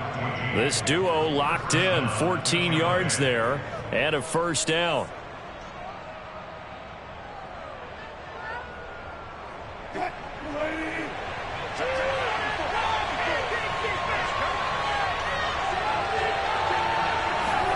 Play action. Now Wilson. Being chased out left. He'll have a 1st down inside the 10. And smartly going into the slide there, Wilson has enough for the 1st. Able to make something out of nothing there. 17 yards and a 1st down.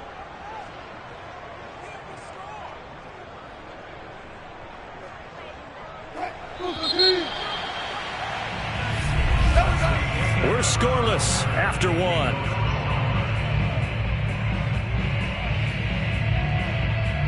Second quarter now, and it's Buccaneer football as they go to work on a 1st and goal.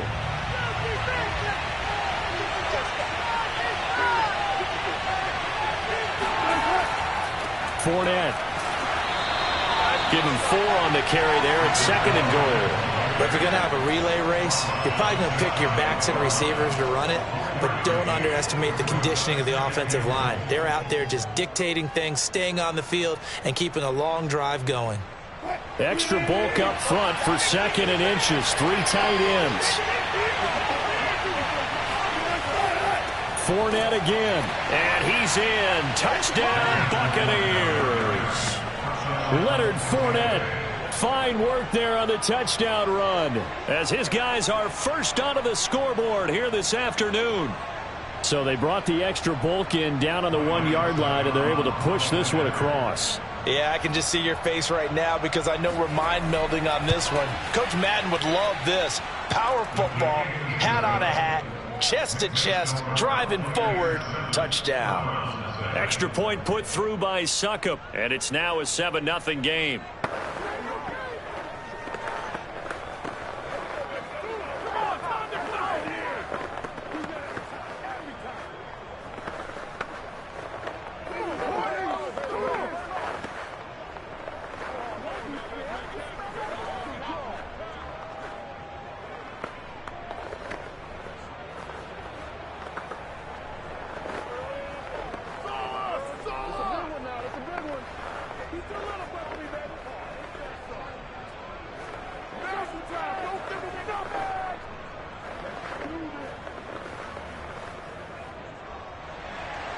And following the touchdown now, it's Bradley Pinion on to kick this one away. Now Hunt on the return. And able to get this across the 20, but not much further as he's dropped at the 23-yard line. Second drive coming up here for Cleveland as they return to the field on offense. And following the interception, we'll see what they can put together on this drive. I hear my old college coach right now.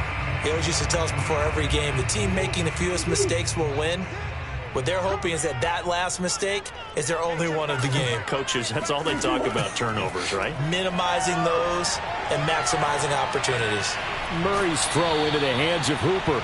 And he'll get this up past the 25 before he's out of bounds. They'll contain him to just 4. Second down. Well, it's time for them to be good teammates right here. And what I mean by that is possess the ball for a little while. Get at least 2 first downs. Give their defense a chance to settle down a little bit after they give up a touchdown. From the 27, Murray. This one hauled in. Again, it's Hooper. And down he goes, but he takes it up to the 40. Second catch for him today, and it'll wind up a first down. Partner, it's a lot of fun watching the NFL now, isn't it? Because when the big fella runs routes, it used to be when we were kids, he'd run about 3 different routes, and that was it. Now he can run anything and catch the balls we just saw there. On first down, they'll run with Chubb. And not much room to operate as he'll get this up only to about the 41. Just a yard on the first down carry, so it's 2nd and 9. Yeah, things were pretty stacked up there in the middle of the line. A lot of bodies, not much space. I think ultimately he was fortunate to get anything out of that run. The run only got a yard. Here's 2nd and 9. From the gun, it's a give to Chubb. And he'll be taken down, but not before he works it past the 50. It's a gain of 10, and the Browns are going to get a first down.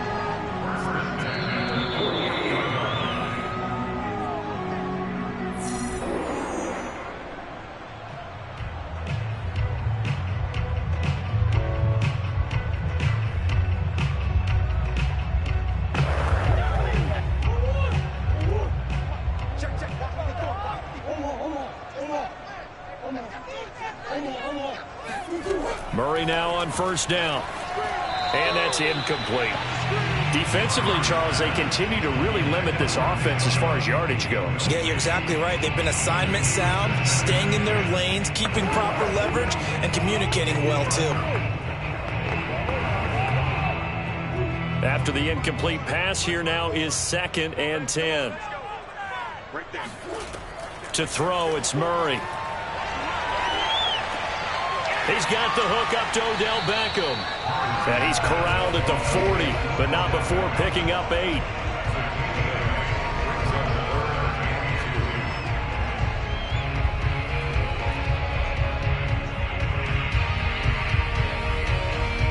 So 3rd and 2. This quite possibly 4-down territory, though, if they're stopped.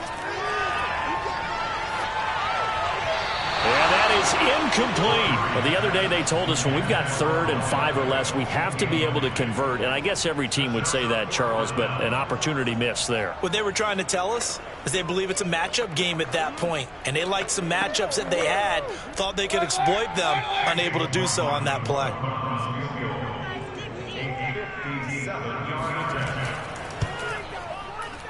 And I don't think this has the carry. It does not. It's no good. Tampa Bay, they're getting ready to set up shop here for their second drive. They'll be looking to duplicate that first drive, the one that got them that 7-0 lead. Of course they would. I mean, look, they're on the road. So getting the 7-0 lead was huge for them, right? Imagine getting up 2 touchdowns on the road, taking the crowd out of the game.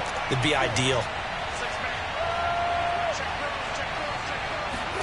On first down, Wilson.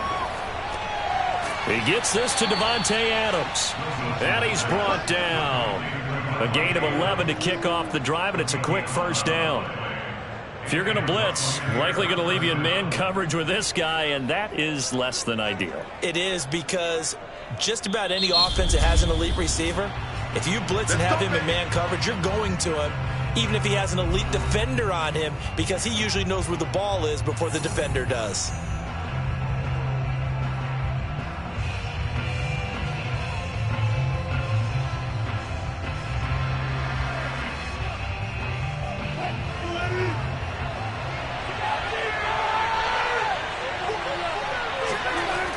First and 10, it's Wilson. Forced out to his left. And he'll slide to a halt here, still a little shy of the first down marker. The Bucs going to go ahead and use the second of their timeouts, as the stoppage will come with a little under a minute to go in this first half.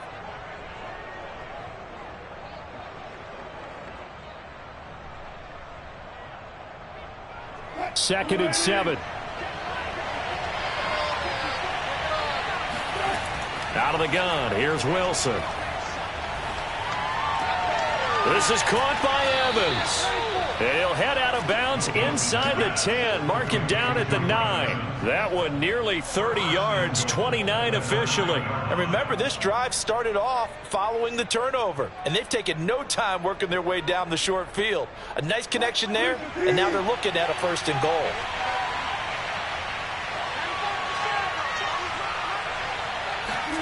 Now it's Wilson. Godwin's got it.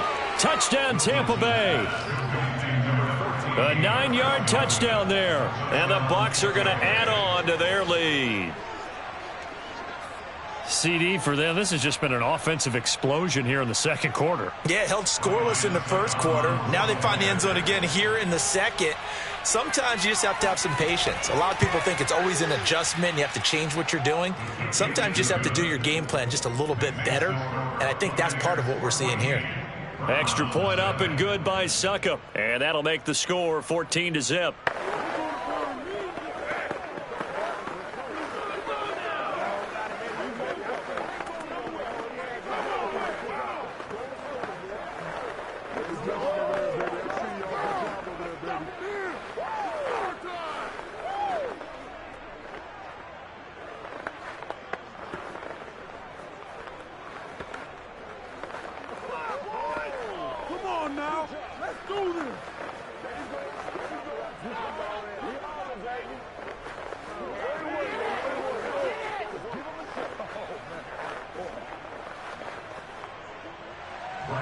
Now Pinion with the kickoff honors following the touchdown.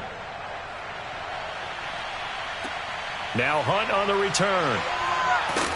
And no chance to get away as they'll get him down at about the 17-yard line. The Browns now going to take over late in this first half. And they've got a little over 40 seconds to work with if they want to try to put something together.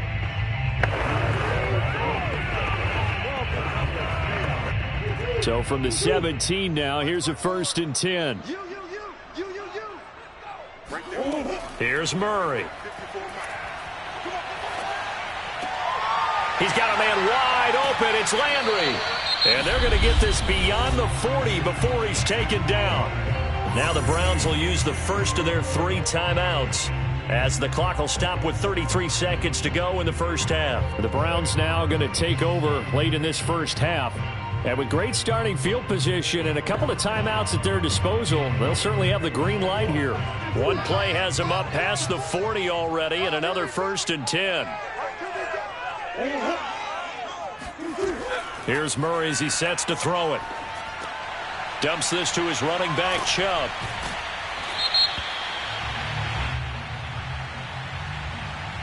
Well, we looked at each other right away. We knew that flag was coming out.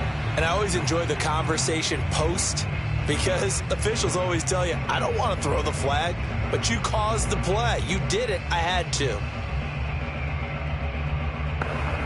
So the yellow flag came out, and that leads to a new set of downs for this offense. 1st and 10. Throwing now is Murray. He's going to let this go. Back of the end zone. And this is caught. Touchdown, Cleveland. Odell Beckham as the first half is winding down. And the Browns are able to cut into this lead in the final seconds of the first half. The way this... And I believe they've buzzed down. They're going to take another look at this play with all reviews coming from the replay official here in the final 2 minutes of the half.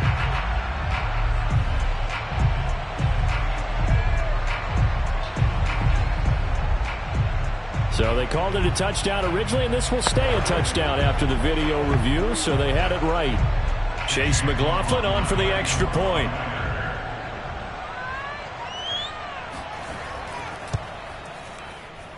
And that one makes it 14-7.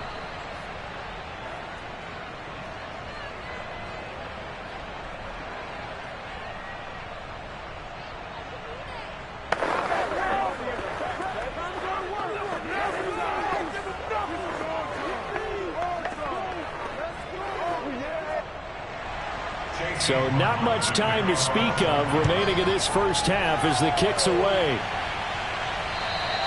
And that'll carry over the back line of the end zone for a touchback. One more drive here for the Buccaneer offense in this first half. And with a 14-7 lead, they might just be happy to take this thing on into the tunnel. 19 seconds showing to play in the half as they come up here 1st and 10. They'll indeed start on the ground to run that clock. And defensively, they're just looking to keep him contained as they're able to get him down. 7 yards on the pickup there, and it'll leave him with a 2nd and 3. It's a gain of 7. Brings up 2nd and 3 at the 32-yard line. So we have reached halftime here with the visiting Buccaneers out on top. As we send you down to Orlando, where Jonathan Coachman has our EA Sports halftime report. Coach, the Bucs with the lead, and they'll get the football first as the second half is underway. No run back here for Jones, a touchback.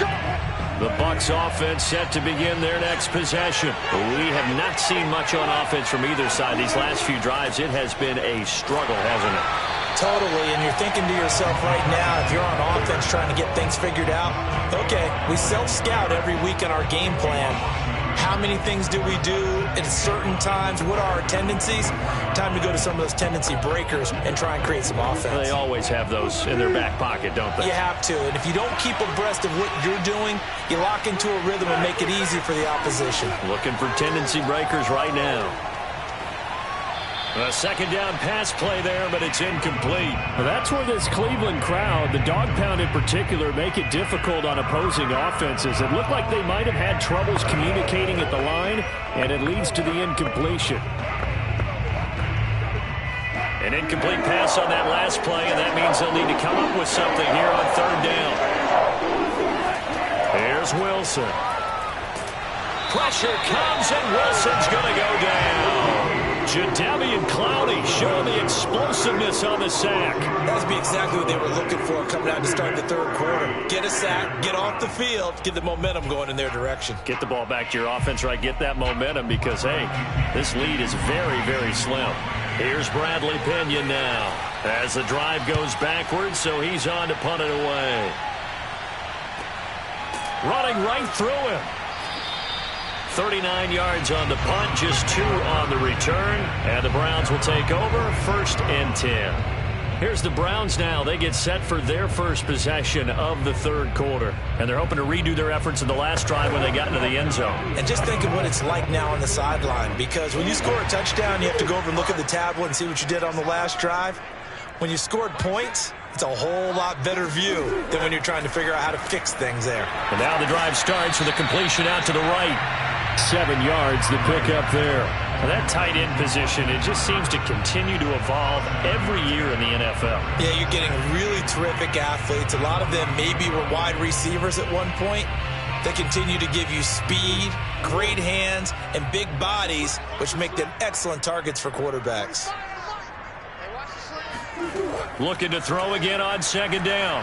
Murray. And that throw behind his man. He missed him. Incomplete. Another attempt, another incompletion. And when I look at the scoreboard and where we are in this game, it comes to mind that they have to start getting the ball in the hands of their playmakers. Throw it to the guys that maybe can take a short pass and turn it into a long gain or make people miss downfield.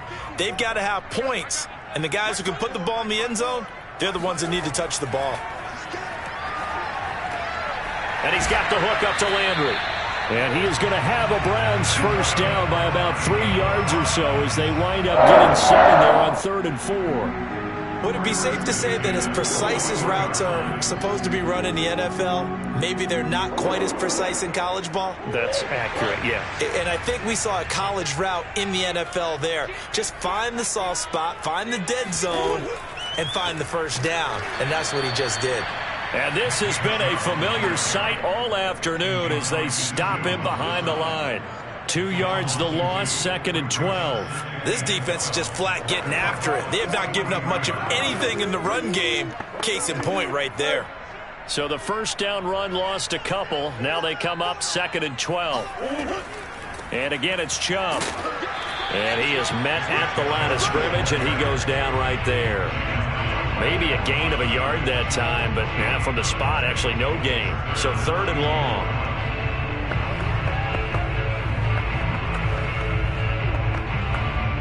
3rd down now. And those last 2 plays indicative of how things have gone for them. Just nowhere to go on the ground and struggling to put up points.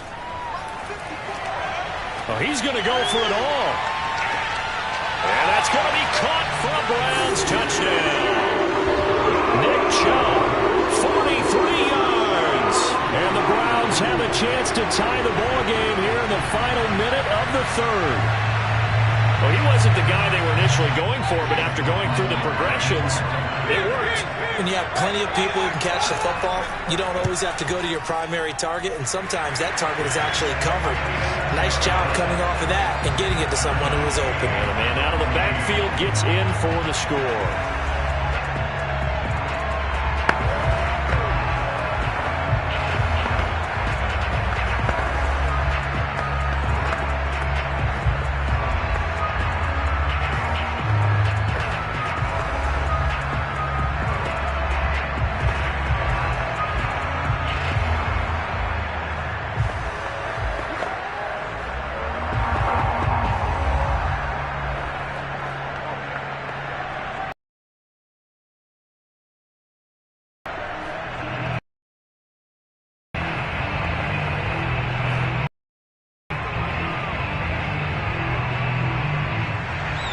Nothing separating these two teams on the scoreboard as the kick's away here. And this will come out to the 25 as Jones elects for the touchback. Now the Buccaneers offense gets ready to head back onto the field. And their lead has evaporated in this 3rd quarter. It's tied once more as they begin with a 1st and 10.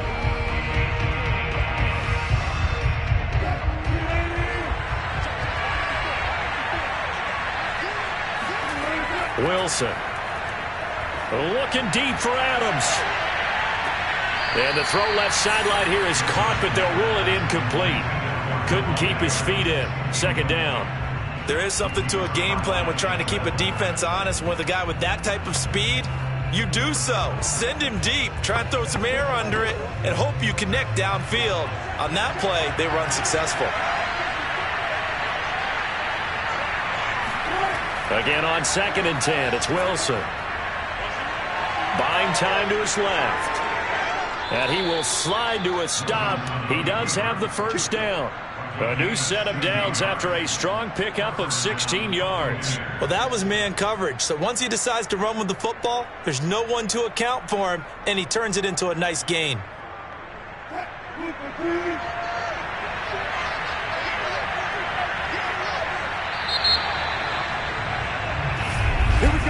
And as they come to the line, they will not be able to get off another play as time has run out on this 3rd quarter. We'll return with more after this. This is the NFL, and it's on EA Sports.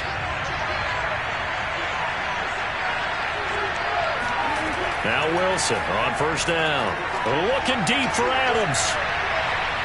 And this one is incomplete. But it's not been the best game for him, but he definitely tried to get by with a little help from his friend there, trying to create a big play.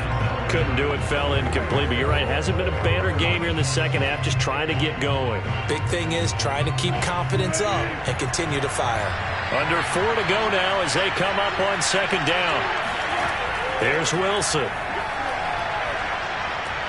And he'll look for Adams again, and this time he's got him.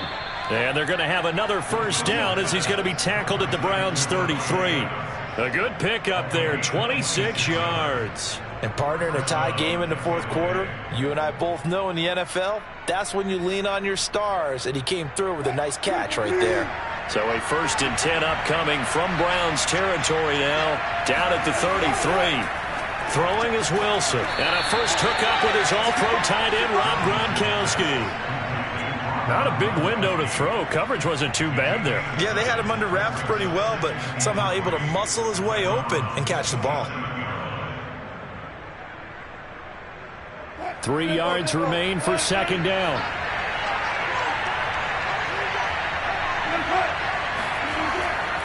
A handoff, Fournette running left. Fournette fighting through. A gain of 5, good enough for the 1st down. I think they like this drive a little bit better there, partner. Running game helping out, picking up some of the slack. Because remember the last drive, they went 3 and out.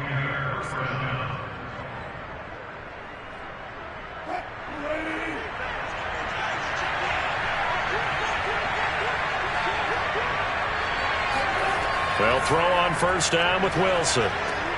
Over the middle, that's caught by Adams. Oh, no, he lost the football. Touchdown. Chris Godwin. He scored on the ground and through the air. And the Bucs have taken the lead. So, Charles, this game feels like it has been punch, counter-punch all throughout, and that touchdown breaks our tie here in the fourth quarter. You're making me want to get back in the gym and start training again. You talk about those punches and counter punches.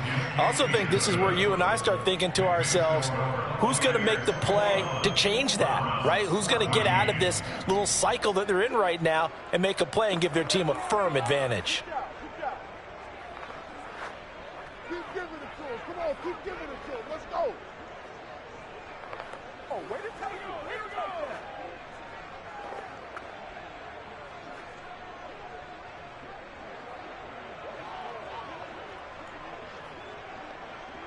Get me! Let's go! Let's go!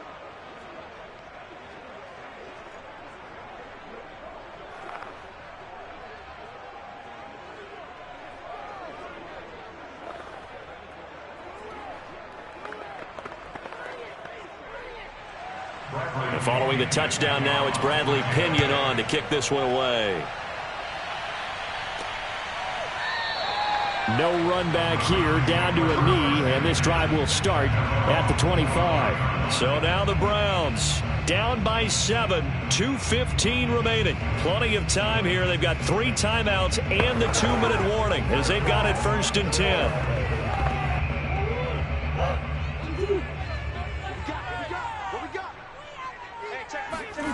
Throwing on first down is Murray. And finding the tight end, Hooper. And he gets this up just shy of the 30 to the 29 before he's out of bounds. They'll contain him to just 4. 2nd down. Let's make this one simple. What a catch, especially the finishing part of getting his feet in bounds, toe tapping, and, of course, foot dragging. Little tapestry, if you will. Oh, I like it. Meanwhile, Murray's throw complete there to Beckham. That one a first down pickup of 8. First and 10 at the 7-yard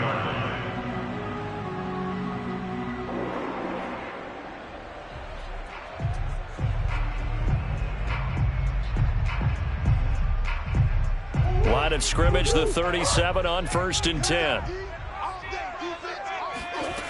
Murray now. Pass complete to Chubb. And this will be stopped at the 44.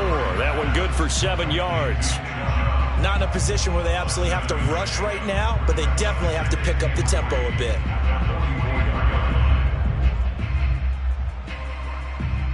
Murray, he's used to moving fast in Oklahoma. He'll get his guys up to the line.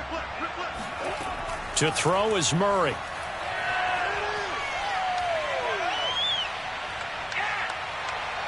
Dancing to his left. And he will slide to a stop. He does have the first down. It's a 10-yard pickup, and it moves the chains.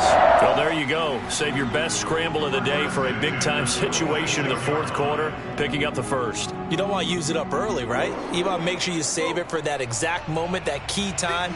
And that's what he did, although you and I both know it wasn't planned that way.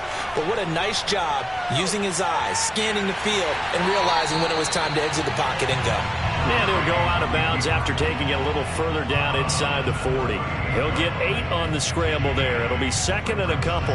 Okay, he's not going to get the first down, but this is still a nice job of buying some time and then running to get to the sideline and get out of bounds and avoid the big hit.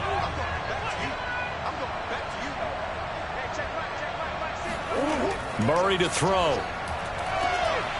That one caught by Tyreek Hill. And he's out of bounds. Almost gets to the 10. A first down there on a pickup to 25.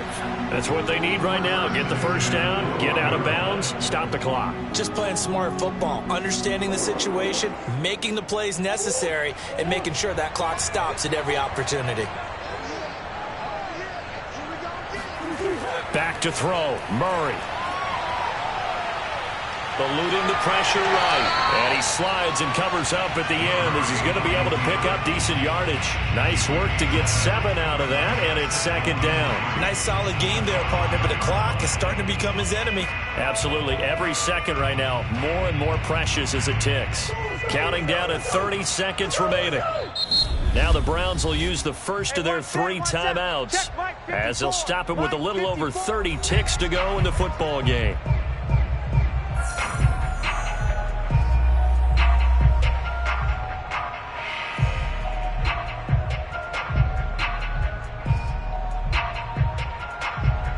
Second and 3 with the ball sitting on the 5. Here we go. Here we go. Right there. Now Murray. And he can't get a throw away. He's taken down.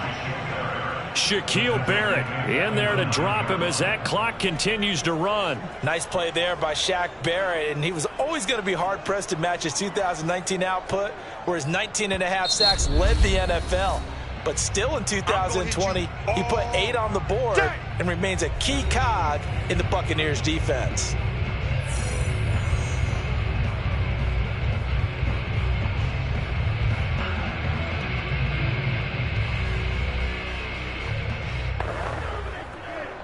This will be the 8th play of the drive. It's 3rd and 7.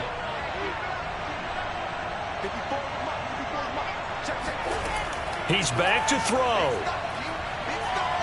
Steps away to his left. And he's able to work it here to the 8-yard line.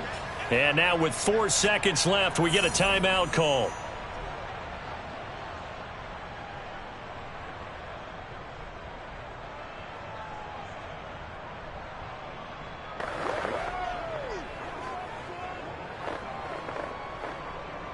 Down 7, and they've got to go for it here on 4th down.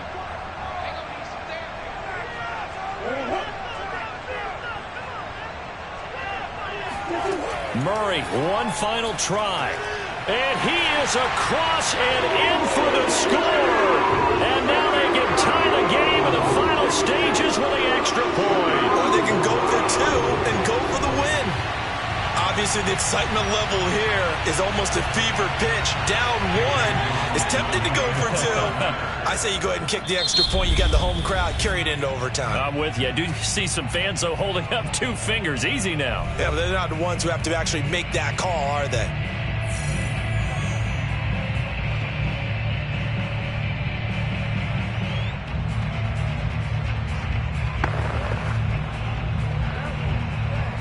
McLaughlin now to add the PAT.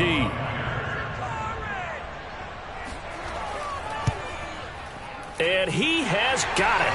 So barring something crazy on the kickoff, we're looking at an extra period to decide this one.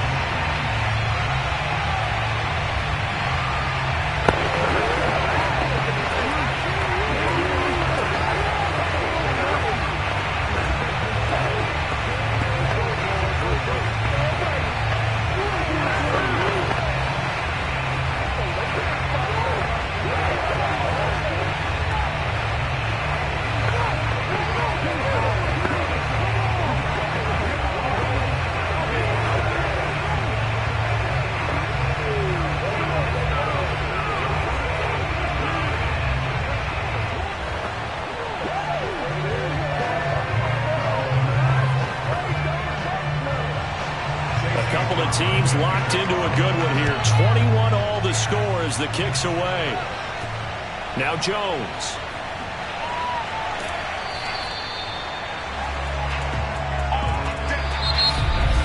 And we have free football. Overtime. Here we go, my friend. It's a little teaching moment here. Overtime rules. Remind us how this goes, partner. Okay, so in the past, we had sudden death. First team to score wins, but no longer. Now, if the team receives the ball, scores a touchdown, they win the game. If they kick a field goal, though, or don't score, the other team gets a possession. And after both teams get a possession, then we're into sudden death. First team to score wins the game. The Browns drive about to get started. They control their own destiny here. They have the football in overtime. Obviously, a touchdown would win it. And I think teams around the league are still adjusting to the idea of going downfield, scoring a touchdown wins the game, because they were used to just going downfield and trying to get in field goal range to win a game. Still having to make that transition. Let's face it now, the ones who are doing it best know they need to go down, attack, put the ball in the end zone, and not leave it up to a field goal and give the other team a chance. Yeah, as we said, they control their own destiny now. And he is met quickly in the backfield. Down he goes, folded like a lawn chair. It'll go as a loss of a yard, so now they deal with 3rd and 11.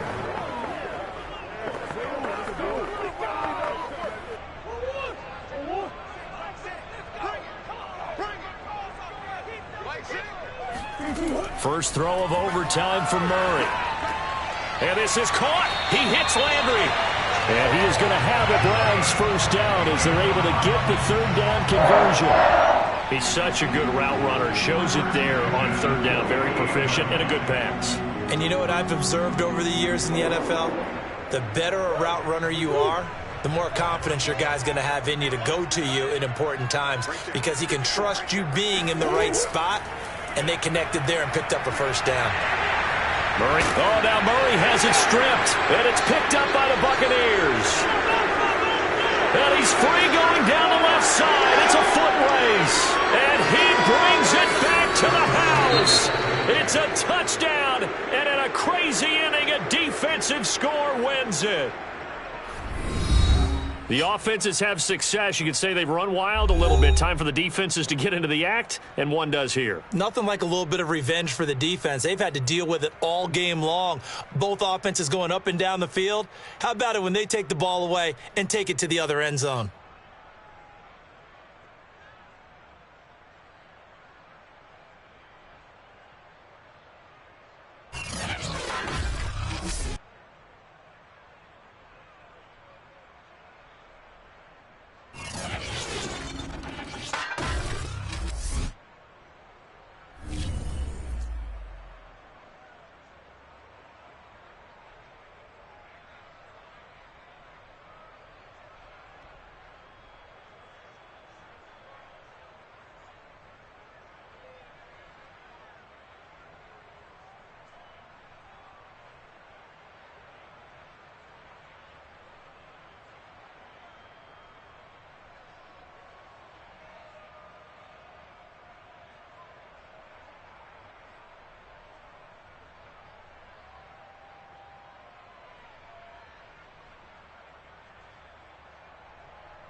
We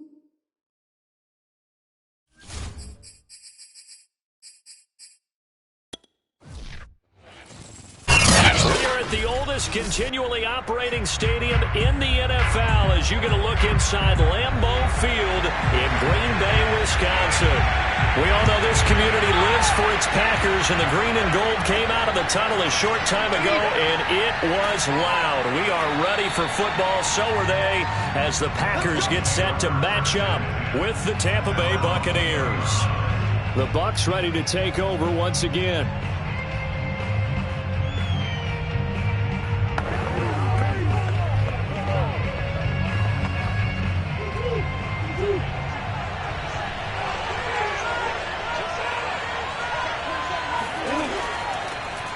First carry for Leonard Fournette, and he stopped immediately there. Call it no gain on the game's first play, and it's second down now. Now that's a mountain of a man that just made that stop, isn't it? But he's more than that. This guy's nimble and quick. More than a space eater, he just made a great play there. So after the run for no gain, here's 2nd and 10. Shotgun now for Murray. A pass underneath for Fournette. And he'll get this up to the 30-yard line. 10 yards there and a Buccaneer first down. And a nice gain and a broken tackle along the way. And really, we shouldn't be surprised, should we? That's what runners do, especially the best ones. They break tackles and gain extra yardage. So 1st and 10 now from the 30.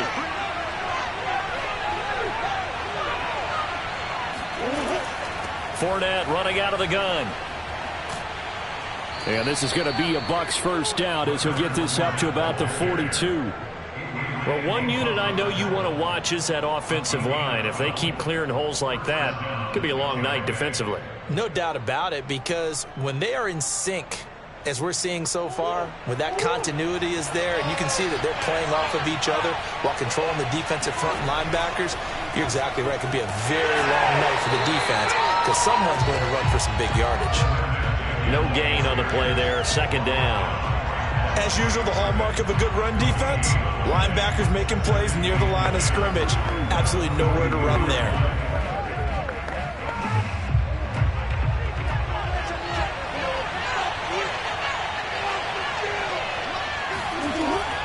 A shotgun give to Fournette. And here's another tackle made at the line, so they're converging well on the football now.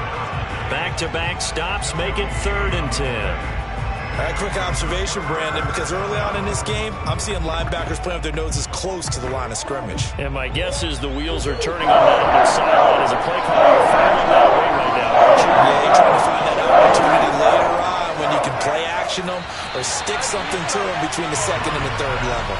Now a 3rd down throw, but it misses the target, incomplete. So the defense able to get off the field here on 3rd down. And it's one of the goals of the game. They've got to be effective on passing downs. It's one of the few things defenses chart. How did we do on 3rd down?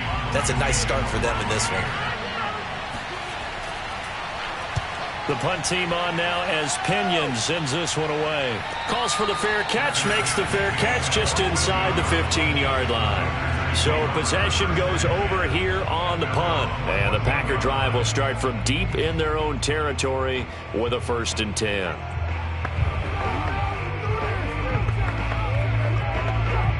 Rodgers will break the huddle and bring the Pack up 1st and 10 at their own 14-yard line. On play action, Rodgers. And it's complete to Adams. And he'll be corralled well upfield right around the 40-yard line. A good pickup there, 26 yards. I know we just saw a nice throwing catch, but how about the big guys up front buying that time? Yeah, that's exactly what they did. They created time and allowed the space to happen, and it turned into a really nice play. Rodgers now on 1st down. Looking deep for Adams. A fight for it, and this is caught. It's caught indeed. It's another first down on a big gainer there, 33 yards. Now, we know this offense has the potential to strike quickly, and they just bit off 2 huge plays on back-to-back snaps. So on the other side of the ball, you've got to go Band of Brothers thought process. No one left behind. No pointing fingers, no accusations, because if you don't, those quick strikes we just saw, they become long-lasting. Meanwhile, Rodgers' throw taken in by Adams. And they'll work it inside the 15-yard line before it's all said and done. 15 more there, and they're on a roll. It's another first down.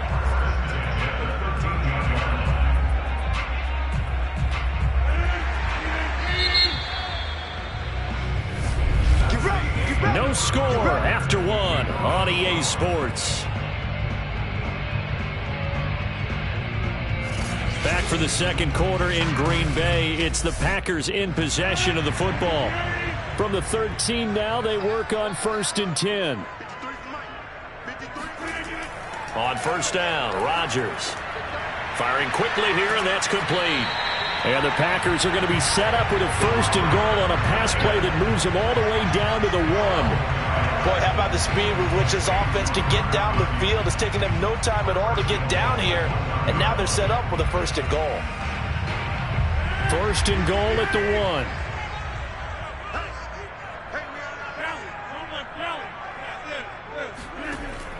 Jones. And he's going to take it in. Touchdown, Packers. Aaron Jones punching it in from a yard away as his guys are on the board first here tonight. People always talk about one of his biggest strengths running the football, vision, and he found the spot there, went into the end zone. You're exactly right about that, and it wasn't just the vision, right? Once he saw the gap, decisiveness, made up his mind, and about the power to finish the play. Not only did he get good blocking, he created his own space as well.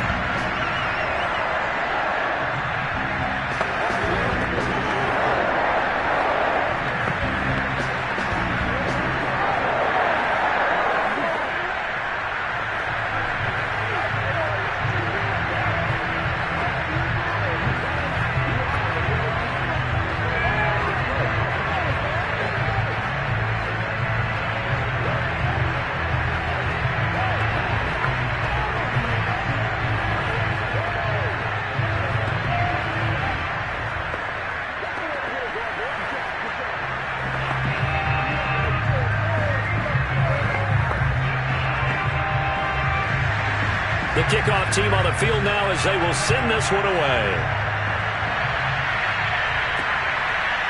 Here's Jones to bring it out of the end zone. And he'll be brought down shy of the 20, so the decision to bring it out of the end zone, not a good one. Tampa Bay, they're getting ready to set up shop here for their second drive. They'll be looking to match that touchdown from a moment ago. 7-0 is the score as they begin with a first down.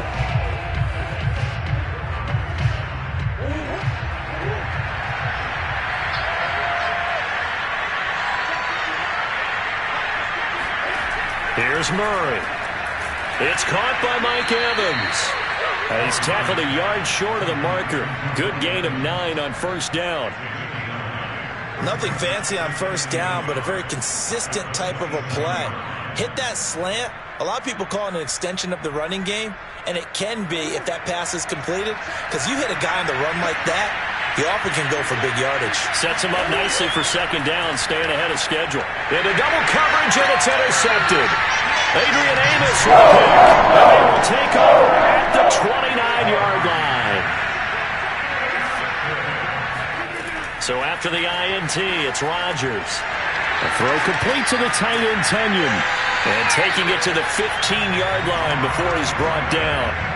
14 yards, good for a Packer first down. So many times in my career I've heard coaches talk about completions are one thing, but as long as we're there at the catch and we get guys on the ground, we can live with that. But if you're going to give up 10, 12, 15 yards after the catch, then your defense is going to be in a lot of trouble. Now a first down carry by Jones. And they get to him quickly here as he's stopped right around the 13. 2 yards on the pickup there. It'll be 2nd and 8. Well, they didn't get a whole lot out of that one, but I think you've got to continue to try and run it and try and keep the defense honest. You mean or else they'll just sit back, dare you to throw it on every down? Yeah, you get your quarterback hit a lot that way, too.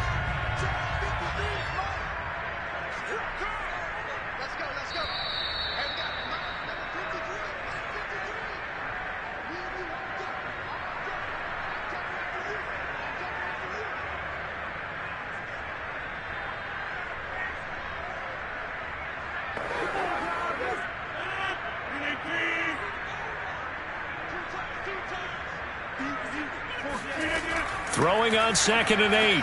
Rodgers, quick hitter here. It's complete. 4 yards on the completion, and it sets up a 3rd down. I know sometimes we can get fooled when we watch him make catches, as we just saw him do there, because he really looks like a wide receiver the way he goes about his business. Yeah, 230, 240 range. Yeah, not super huge. Maybe not counted on to be that inline point-of-attack blocker that we used to have in the good old days, but you can flex him out. You can run wide. And it'll be intercepted. Picked off by Stephon Gilmore. And a big turnover there as his guys will get the football back.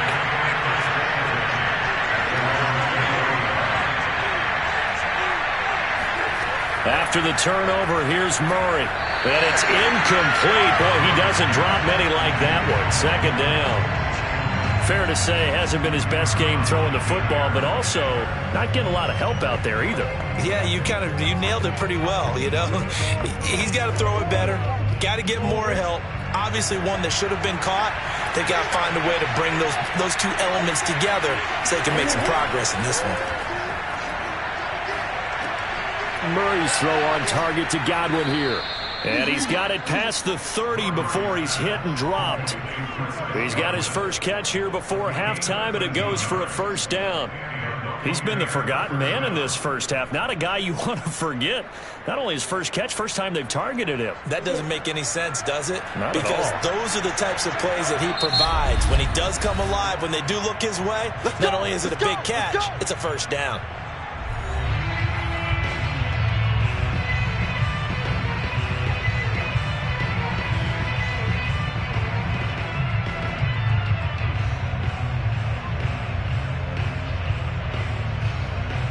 So they'll come up 1st and 10 now from the 33. To throw is Murray. Hit as he throws there, incomplete. From the snap, he certainly looked like he knew where he wanted to go with the ball, but surprise, that guy was covered. So that took his attention elsewhere to no avail.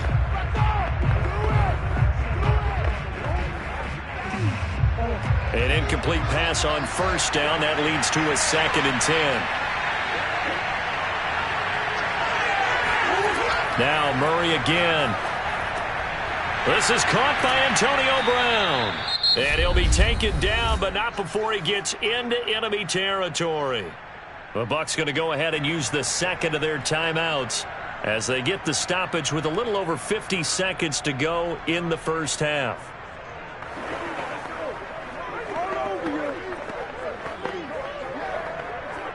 This offense finding its legs now. Here's another 1st and 10. Murray now to throw. Escaping the pressure right.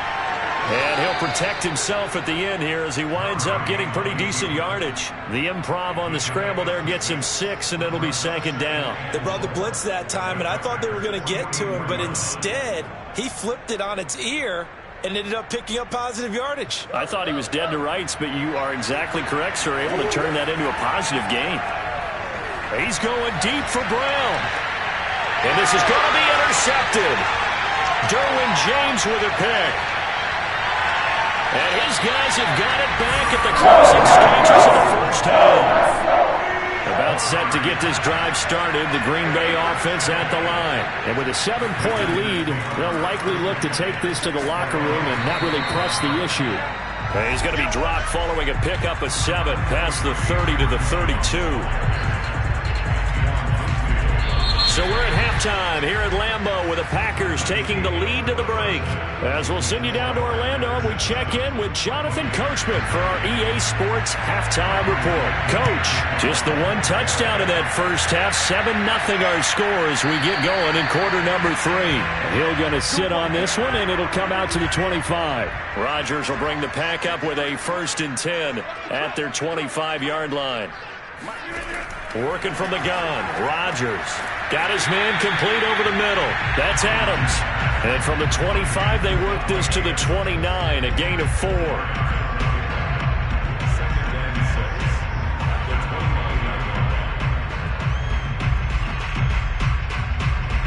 2nd and 6, just inside the 30. Now it's Rodgers. He goes right back to Adams. That's complete. And he lost the football. And it's picked up by the Buccaneers. And his guys are going to take over at the 34-yard line. Trying to shake off the interception. He'll look to throw.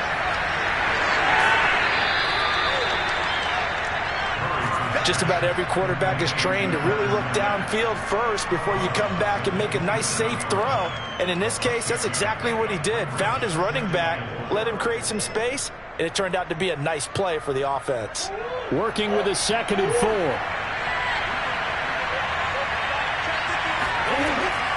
A handoff to Fournette. And this won't be enough to pick up the first. A gain of 2, 3rd and 1.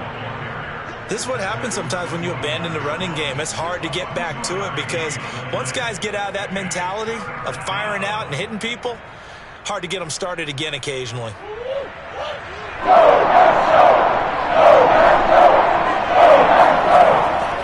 Again, it's Fournette. And Fournette trying to power his way forward, but I don't think he got there. Call it no gain that time, and they're going to be left looking up at a 4th and 1. Nothing fancy really on either side. They were just trying to punch in between the tackles, but could not get it done. That felt very old schoolish, didn't it? Because we always talk about how we spread it out on offense nowadays and try and create some running lanes. That one was really tight. Go get it. A big pile of bodies. Didn't quite get there. And he will have a first down at about the 21-yard line. Both sides were holding their breath there on that 4th down play, and the offense can breathe a sigh of relief. And both knew exactly where the first down markers were. You know the defense is trying to guard those sticks and try and keep people in front. But somehow, some way, those guys found a way to pick it up. Fournette, a first down carry. He'll get a nice chunk there on the first down run, and it's 2nd and 4.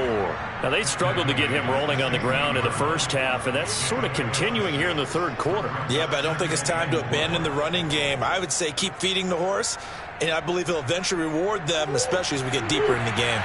The last run got 6, now 2nd and 4. Now Murray.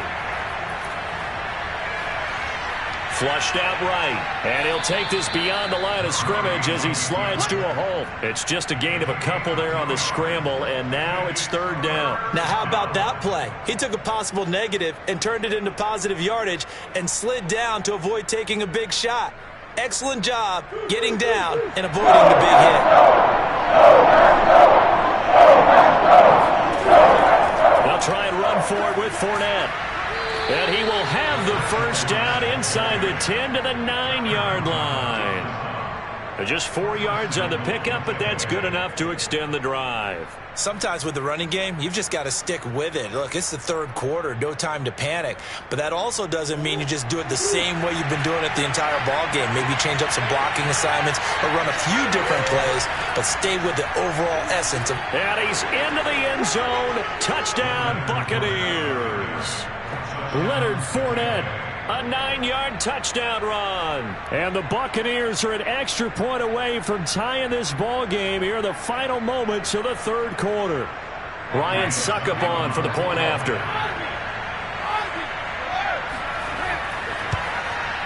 It's good, and we're all tied at 7 apiece.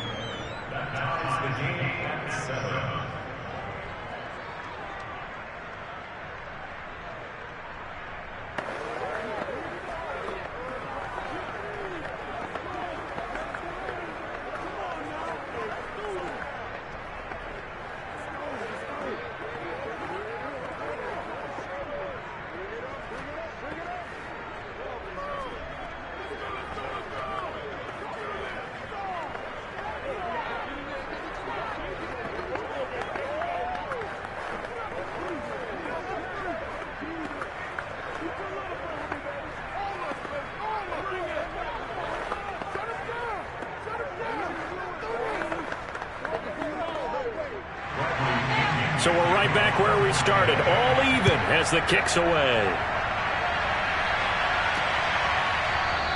Hill going to think better of bringing this one out, and the drive will start at the 25. The Green Bay offense now about ready to take possession here. And they had the fumble last time that led to a touchdown. That's a no-no. We'll see what they do here this go-around. A big no-no. Put that in capital letters. Turning it over, the other team takes it down and scores. That can be a deflator for a football team. Now it's up to the offense to get back out on the field and pick things up. Now, they're out there. We'll see if they can pick those things back up. Rodgers now on first down. And he's upended at the 33 following a good pickup of 8. We have played 3 quarters. We'll return with more after this break. You're watching the NFL on EA Sports. Back now at Lambeau. All even as we get ready to start the 4th. Here's a 2nd and 2 now from the 33. Rodgers with a give. It's Aaron Jones. And able to get this one across the 45 before he's brought down. Give him 15 there, and the Packers have a first. That's pretty much meat and potatoes right there, wasn't it? Just go right at him and let your big horse charge up the middle. Not too fancy there, was it? Nothing fancy at all, challenging that defense. And on that go-around, the offense won the challenge. On 1st and 10, here's Rodgers. That one caught by Tyreek Hill. And he's brought down. 11 more yards that go-around, a first down as well. You always worry about those smaller receivers running through that gnarly patch of land in the middle of the field. But he did a really nice job there holding on to the football and protected himself as best he could while completing the play. They fake the give. Now Rodgers. Open man left side. It's the tight end Tunyon. And all the way inside the 15 before they drop it. 28 yards the gain there on the catch and run. I'll give them credit for a good read right there because they read the man coverage on the right side and sent the tight end a few steps down the field and then angled him to the left on a crossing route. He was able to get enough separation on this play to turn it into a nice gain. On first down, it's Jones. He's going to get 4 out of this as he's down to the 10-yard line. Now, what's the thinking here? Because a touchdown would be nice, but you've ensured yourself a chance at 3 in the lead, so how worried are you about the 6? You're not very worried about if you're confident in your kicker. And if you got a kicker who put it through the post, you feel really good about trying to bleed that clock down. In an ideal scenario, your kicker puts it through the post as the clock hits zeros.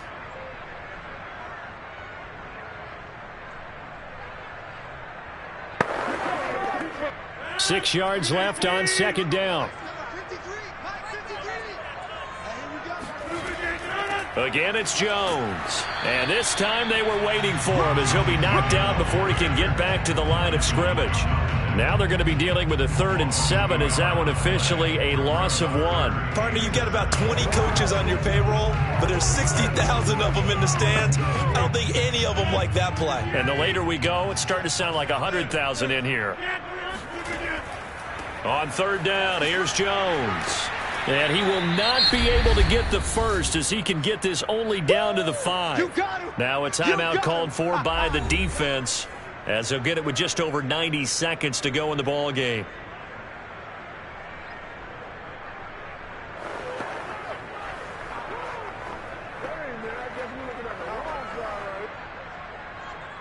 Mason Crosby on for the field goal. A 22-yard attempt. The kick by Crosby is good. And they have taken the lead here in the final 2 minutes. Well, he was a spectator for much of this game. This is his first field goal opportunity of the entire contest, but he's able to connect. Yeah, he had a pretty good seat to this one, didn't he? But let's face it, all kickers that you and I know, they want to contribute. They want their opportunity, and he seized his.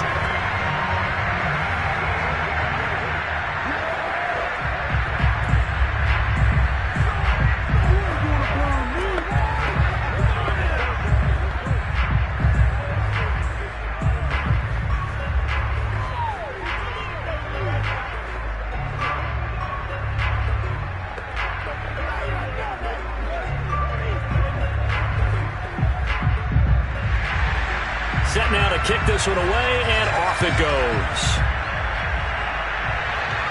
Looking up into the lights, and he muffs it. And only able to get this to the 19, so probably should have opted for the touchback. So now the Bucs down by a field goal, less than 90 seconds to go. And they need, at minimum, 3 points out of this as they come up 1st and 10.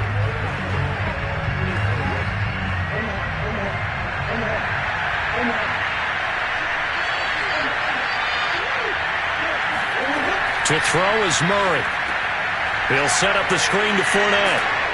And he'll get to the 29-yard line, brought down there. I tell you, it has not been his best day throwing the football. He really needs to piece something together here. All will be forgiven if he leads them into the end zone.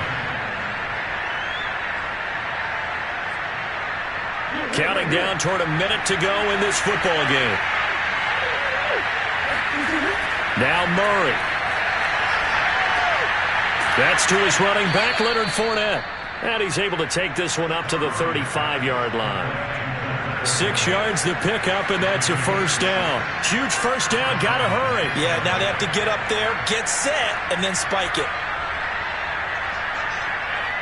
First down now, but that clock rolling.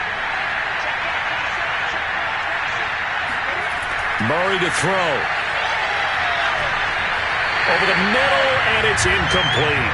He was unable to complete it there, and just not the game that you would expect from him. He's been off the mark really start to finish. Yeah, it makes you wonder what exactly is going on. Is he a little bit dinged up here, or is it just off just by a bit? Maybe he can get it back in this situation. He'll need to.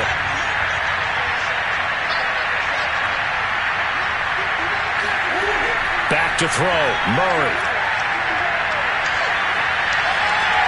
That is caught. It's Chris Godwin. The Bucs going to go ahead and use the second of their timeouts as the clock will stop with 21 seconds to go in the football game.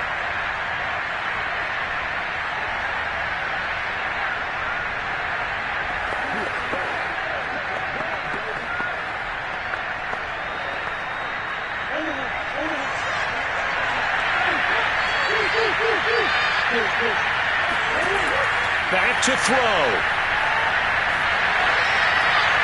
Looking for Godwin again, and he's got him once more.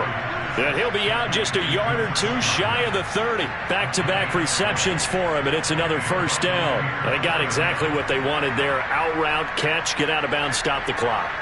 And I have to criticize defense here because you know the situation. You want to keep them inbounds and have the clock run. So I'm sitting on the outside portion of the field and not letting them throw an out route. Throw anything inside, and I'll make the tackle. An out route? That's not the way you're supposed to play it. The Bucs forced to use their third and final timeout as they'll stop it with 11 seconds remaining in the ball game.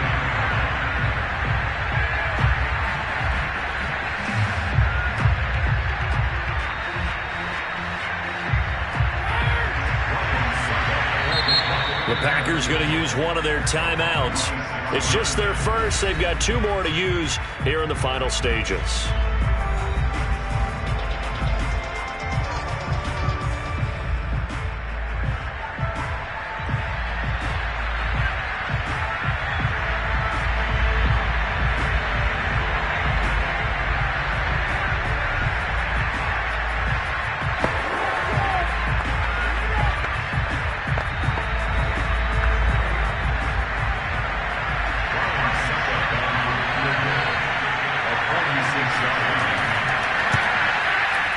And the 12-year veteran knocks it right through, and they will tie this game here in the final seconds.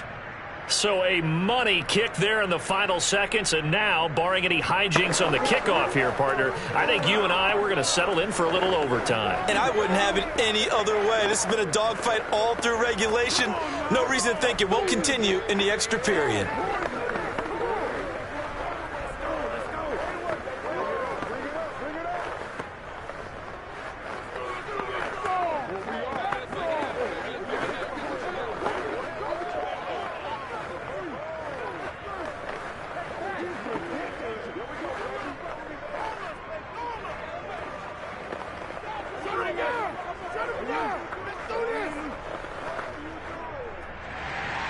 All level now at 10 apiece as the kick's away.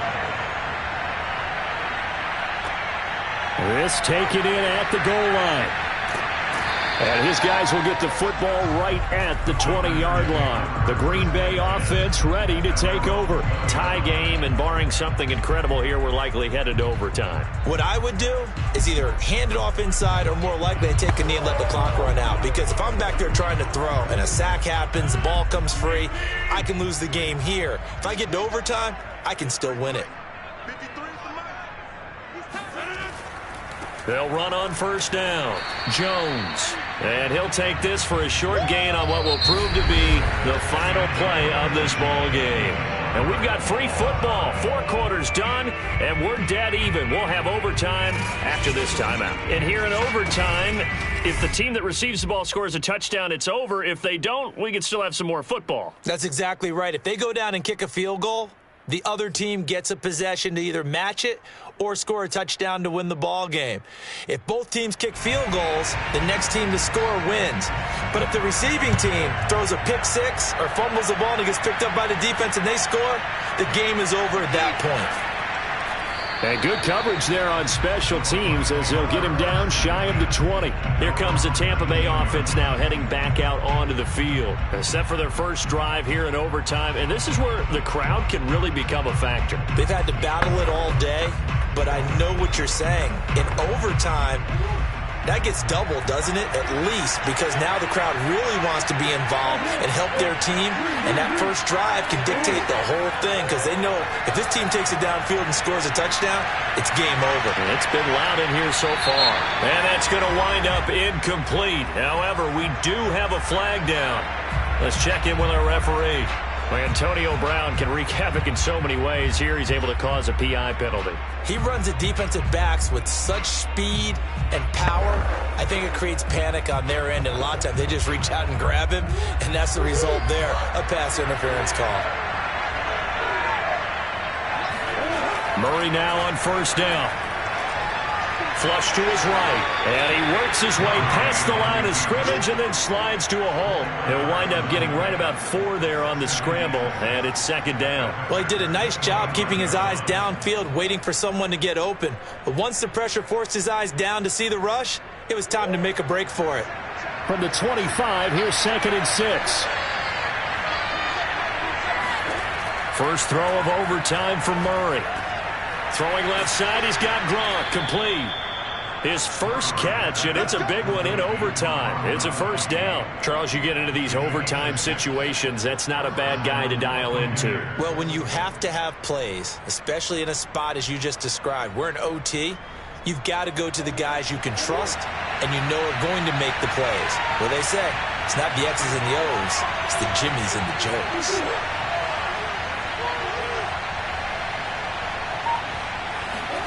On 1st and 10, here's Murray. And he's got Gronkowski yet again. And able to get him down, but he does reach the 5. This duo locked in, 14 yards there, and a first down. So he hooked up with a veteran there, and in overtime, that's not a bad idea. Go with the age and the experience. Yeah, because sometimes the young guys, they give you the fresh legs and give you all that bounce. But in this type of a situation, sometimes those legs slow down a little bit as the enormity of the moment overwhelms them. The veteran guys, they tend to come through. And somehow he's going to get a yard out of this as he fought through that first contact. It's second down. And I know you, with every carry, especially in overtime, you're just saying, if you're that ball carrier, hold on to the football. Hold on to it, protect it, but not necessarily settle it, because you're trying to get to the end zone. You're trying to end the game right here.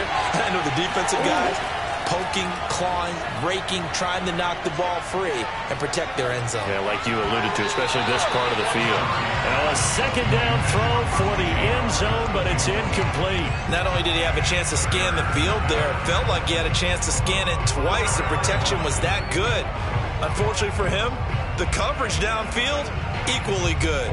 Big play coming here. It's third and goal.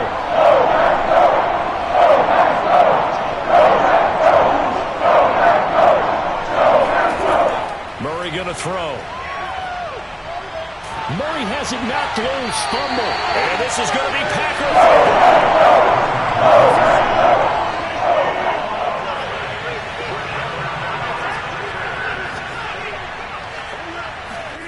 First throw of overtime for Rodgers.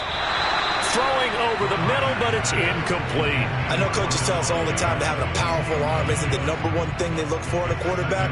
But when you're trying to throw inside routes and you need to put some heat on it, it helps to have the big gun. In this case, just a little bit too much. So now 2nd and 10 after the incompletion on 1st down. Here's Rodgers. On the throw, led him too much that time. It's incomplete. They have to like what they've done defensively here at the outset of this drive. They forced a couple of incomplete passes, bring up a 3rd and 10. Don't be surprised to bring a little pressure on this snap. Now they face a 3rd and 10 after back-to-back incompletions. Throwing now is Rodgers. Oh, and it's intercepted.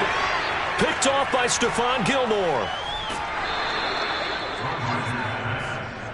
So we will see yet another drive in this overtime.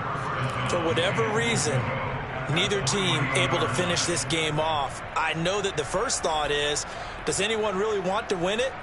But I think that they both desperately want to win it, and sometimes you force things, and that leads to errors. Well, it's out there for the taking. We'll see who can do it.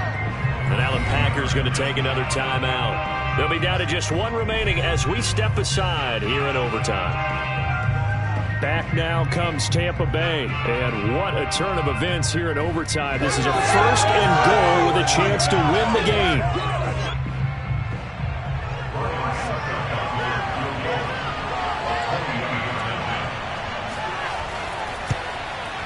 And he got it. The kick is good in overtime. He's able to split the uprights. And they will take the lead at 13-10. A road win in the National Football League. Charles, you never take that for granted no matter who you're playing, no matter where you're playing. You take it and you run with it. And you know you prime the pump all week in your own home facility. No one thinks we can do this. Only people who believe are right here in this room. And then you go on the road, band together, and get it done.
warm here in Florida, but really all things considered, a wonderful fall afternoon for football here in Tampa at Raymond James Stadium. Just a short time ago, the Buccaneers emerging from their tunnel to the roar of this frenzied crowd here in the Sunshine State. And we're in the big ship, and fittingly, everyone here ready to do battle as Tampa Bay gets ready to match up with the Green Bay Packers.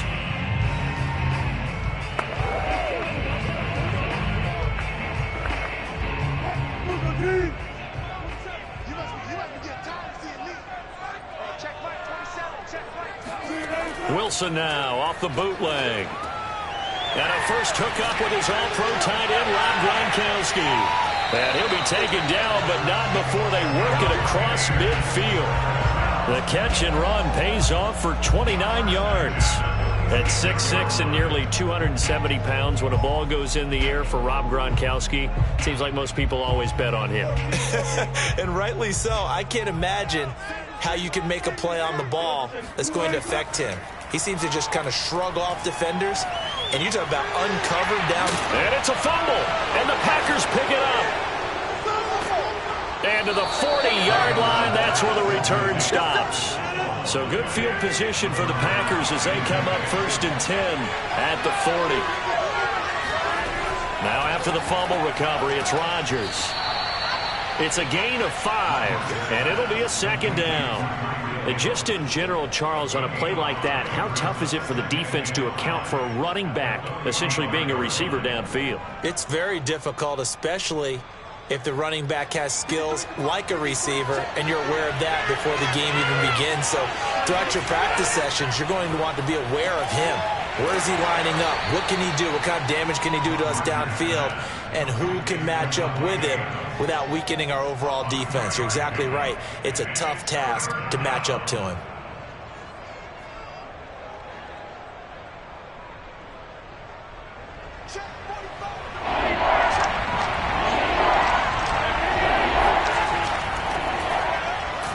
And Jones is not going to have the first down as they stop him short. Calling no gain there, and it leads to a 4th down. Well, they picked up a portion of it, but not all that they needed. Now that leads to a decision on 4th and 1. Let's see what they decide to do. On 4th down on is Corey Bojorquez to punt. And he gets it away, a directional kick going toward the sideline. And they'll play keep away from the returner as this one will be marked out of bounds at the 13-yard line. Pretty good spot. Tampa Bay, they're getting ready to set up shop here for their 2nd drive. And they got across the 50 last time but fumbled and turned it over, so they'll be looking to have a short-term memory here, Mr. Davis. Not only a short-term memory, but a whole lot better ball security. Because if they take care of the ball, continue to move it, their chances of scoring some points, they got to feel pretty good about. They thought they had things moving in the right direction last time. Fumbles, they don't just affect you on offense. They affect your overall team because now your defense has to make that stand up. A lot of tight ends just use their size and their strength, try to occupy some space and kind of body people away and catch the football. But not this guy. He's a refined route runner. Makes me wonder if he took some dance classes in his background with his footwork. On the ground, this is Leonard Fournette. He takes this for 3 to the 29. Well, that's just a pile of bodies there, and that's when you kind of find out who's a tough guy, right? Who can stand up and make a play. It was only a 3-yard run, but for both sides, they had to walk away from that feeling like, okay, I can stand up when the going gets tough in here. 3 yards on that last carry. Here's 2nd and 7.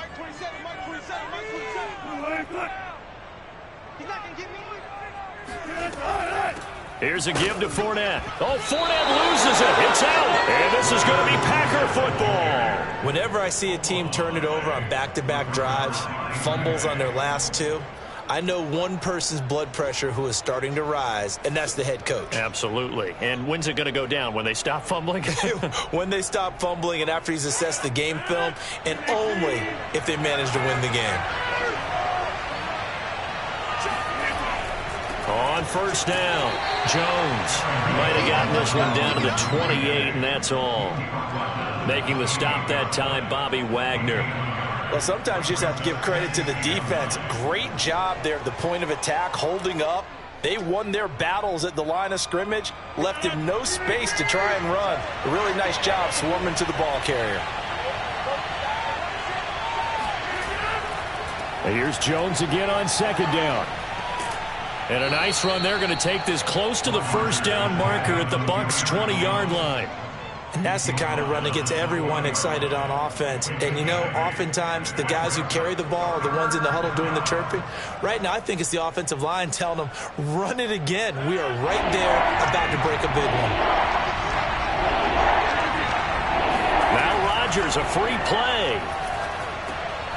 It's caught here by Adams. And he'll have the first down, getting this one to the 14-yard line. So offside's the call, and they understandably decline it. And this is why we're seeing more and more teams hiring that one coach to the staff that's in charge of all these things. This one's minor. It's pretty easy to figure out. But all the game management stuff, trying to help out the head coach in his decision-making process. We're scoreless after one.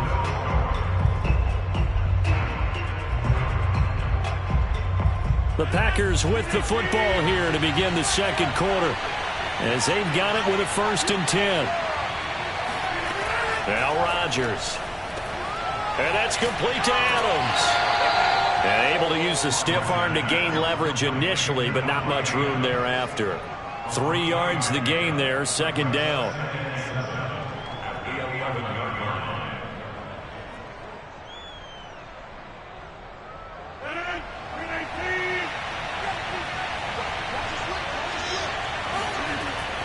Out of the shotgun, it's Jones. And a short pickup there down to about the 9. Call it a gain of a yard, and it's going to bring up 3rd and 5. Brandon, we talk all the time about those hybrid players, guys who can do more than one thing. And I think if you're playing strong safety in the NFL today, you are a true hybrid. Part linebacker, part cover guy. And coming up, sticking his nose in the mess there and making a nice play defensively. Now Rodgers. And it's caught. And he won't have the touchdown, but he will have the first down as he's tackled at the 2. Rodgers finding Adams for a Packer first. Great mix of play calling so far. 3 runs, 3 passes. All 3 passes have been completions. 1st and goal. I think on defense now, you have to almost take a chance. Rely on your scouting. Pick a play you think they would run here and just load up for it and see what happens. To throw is Rodgers. Touchdown, Packers! Tyreek Hill there to make the grab as his guys are first onto the scoreboard here this afternoon. Well, we know he can run the ball. There he shows he has the ability to do a little bit more. That's what you call a complete player. A guy who can run it, catch it, probably can protect the passer when necessary, but his skills are best used when you get the ball in his hands. And that's the thing. When you've got an athlete like that, you want to get the ball to him in multiple ways, right? Without a doubt, because he often creates mismatches about who can cover him, whether he's coming out of the backfield or even lining up like a receiver.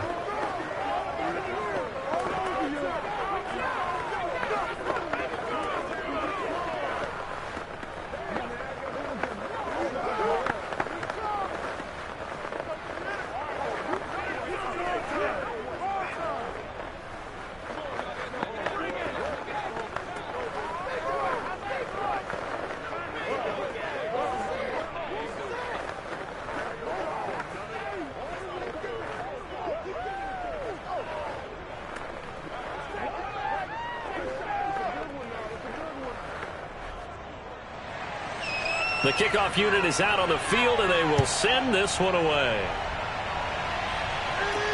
Now Jones. And makes it across the 20 as his guys will set up shop at the 23-yard line. Now the Buccaneer offense set to take over again. And a fumble last time. Ball security. Talk about it all the time in the National Football League. They've got to be better at it on this drive. Don't you think that when every team gets together for the first time, I don't care if it's OTAs, mini camps, first day of camp in the regular season, ball security comes up about what, the second sentence of the coach's address? And those are so many drills focus on that. All the time, and they do drills to make it even tougher to simulate game situations. Doesn't always work out, though. That's a good way to start the drive. 17 yards and a first down. You don't always expect tight ends to be big in terms of run after the catch, but after that play, he joins a growing band of players that's putting that stereotype right on its ear. Now Wilson on first down. Being chased out left. And he slides and covers up at the end as he's going to be able to pick up decent yardage.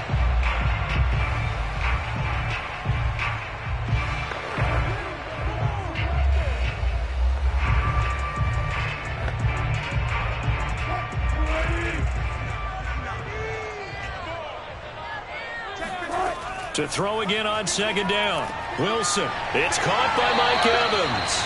And he gets us to the other side of midfield across the 45 before going out. It's a gain of 11, and the Bucs have a first down. A little football 101 there. You just see the receiver try to run down the defender, meaning he goes right at him and really trying to move him a little bit towards the center of the field so he can put his foot in the ground and break to the out, to the sideline, and make a catch. Throwing now, Wilson on first down. And his throw's going to be incomplete. I tell you, Brandon, this defense is playing with some confidence. Haven't allowed a point yet. Flying to the football. I'm telling you, it's almost 11 to the ball on every snap. Another nice job there to force an incompletion. So after the incompletion on first, now 2nd and 10. Here's Wilson. That's complete to DK Metcalf. Touchdown, Tampa Bay! DK Metcalf, 43 yards. And the Buccaneers are an extra point away from tying up this football game. Ryan Succop on for the point after. It's up and good, and we're tied at 7 here in quarter number 2.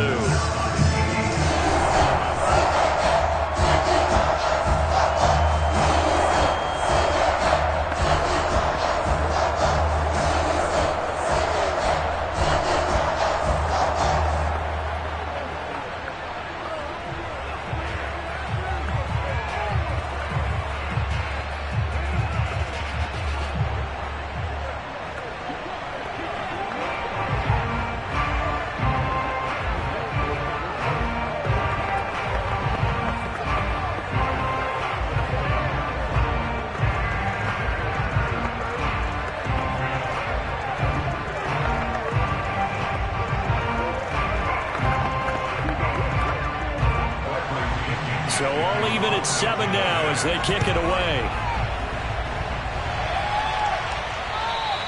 And this will be a touchback as that sails over the end line. And Green Bay getting ready to go as they take the field. And for them, a touchdown their last go-around. Obviously, they'll be hoping to do that again. And when you start plotting for this drive, when you start thinking to yourself, okay, what are we going to do? You don't go away from what you did before because that worked, but you have to be prepared for wrinkles and counters because you know they'll make some adjustments. Rodgers now on first down. He hits Adams complete. And past the 40 before he's out of bounds. 16 yards right off the bat and a first down. I do have to admit, I like it when it all comes together. When the top part, catching the football, right, whether you're catching it with your hands or cradling it, comes together with the legs, in this case the feet, doing a little toe tap to stay in bounds and complete the catch. Great job by our crew on the camera shot. Love when you see the grass or on the field turf, those rubber pellets flying up. Great catch. 11 yards and a Green Bay Packer first down. Well, they obviously read man coverage their partner, and he got downfield, broke down the defender. What do you mean by that? He made him think he was going to run a different route. Probably thought he was going to take it upfield. Then he curls back inside for the completion. Throwing on first down, but this one winds up to be incomplete. No sense risking anything there on first down. Even though he's still in the pocket, he had a receiver out to his side, so just put that in a spot where the only people who can make a play on it are the trainers and the coaches. Well done. After the incomplete pass, here now is 2nd and 10. Rodgers now to throw. And he's taken down, trying to do a little too much, getting outside of the pocket, and it results in a sack. Credit the sack to Vita Vea. And on that one, the protection just broke down. You've got to have that leverage, don't you? We always talk about low man wins in the running game for an offensive lineman versus a defensive lineman. It's essentially the same thing in pass protection. Get lower than that defensive lineman so that you can keep your balance and keep him away from your guy trying to throw the football. Now on 3rd and long, they'll look to throw. And that is incomplete. Yeah, that's a nice job there defensively to blanket those receivers on 3rd down. And as a quarterback, all you can do is just loft one toward the bench. Not too close, mind you, and live to punt the football. On now is the Packers punter as he'll punt it away for the 2nd time. And he'll get this away into the humid Florida sky. And no return on this one as the fair catch is signaled for and taken. It's just a 32-yard punt with no return. And control of the football switching hands with very little time remaining until the half.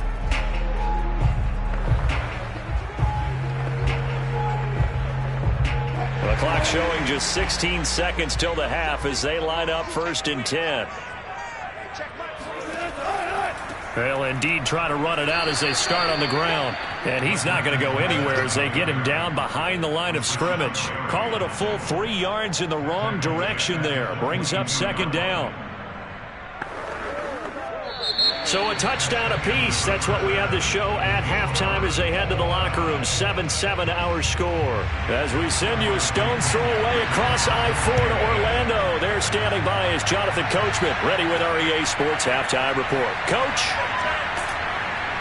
And not much happening on the return as he'll get this to about the 23.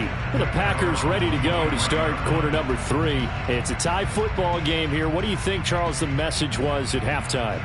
Well, I think that they probably just looked at things and said, we're fortunate that this is a tie game. No need to panic. No need to change a whole lot.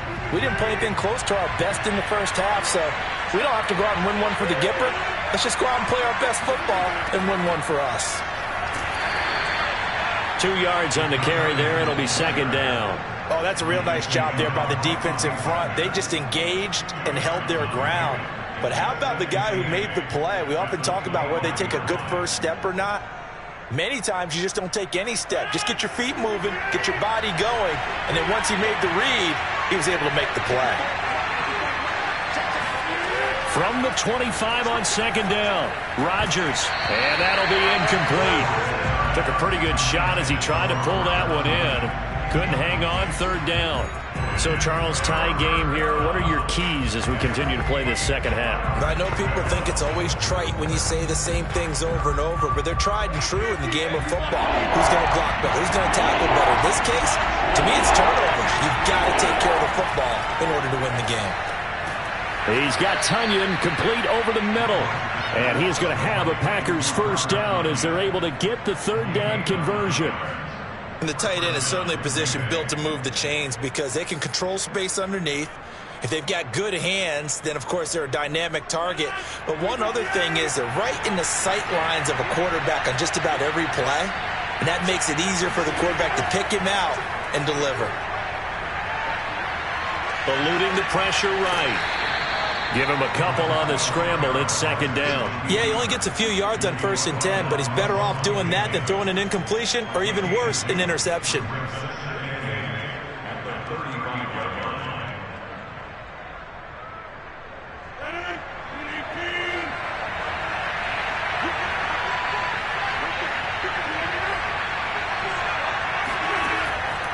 On 2nd down now. It's Jones, and he's going to be met at the line of scrimmage and taken down. 2 runs in a row, but only 2 yards to show for it. I would think as a play call, you want to look for some quick hitters to your tight end. Any type of a route to replace where that linebacker was. Because when you saw the speed with which he reacted and stuffed that play, maybe use that speed against him in the future. Throwing is Rodgers on 3rd down. Forced out to his left. Finding some room at midfield. And he'll get this down to the 39-yard line. Big yardage there on the scramble. It gets him a 1st down. Now, those are the ones that hurt defensively. You do everything right. Excellent pressure, good coverage downfield, and then he slips out the back door and turns it into a nice gain. So from Buccaneer territory now, it's 1st and 10 at the 39-yard line. Now they'll throw with Rodgers. Buying time to his left. And he gets this to the 35. Good for a gain of 5. I think we have to give credit to him for buying time and extending the play. But you know there's some really upset defenders on that one. They thought that they had him. Instead, he was coated in Teflon and got away.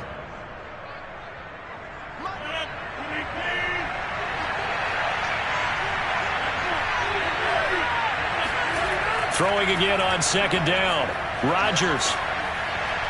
Looking sideline, incomplete. Well, as we all know, possessions are crucial in a tie game. And let's face it, I really didn't need to tell you that. You already knew it. So when he sees he's got nothing good going, an excellent decision to just send that one to the sideline. And on 3rd and 5, this will be the 8th play of the drive. To throw, it's Rodgers. He finds his man, complete. It's Adams.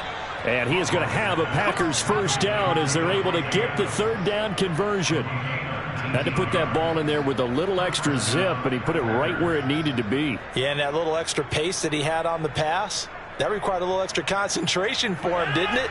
Ball can get on you pretty quick in that manner, and he handled it well and picked up the first down. And they're not going to get to the line to run another play. So we will switch ends as the 3rd quarter has come to a close. You are watching the NFL on EA Sports. Back now in Tampa. So the ball down to the 16 here for 1st and 10. 7-7 is our score. Pretty even matchup so far as we start quarter number 4. That one complete to Hill. 6 yards on the pickup, and it'll make it a 2nd down.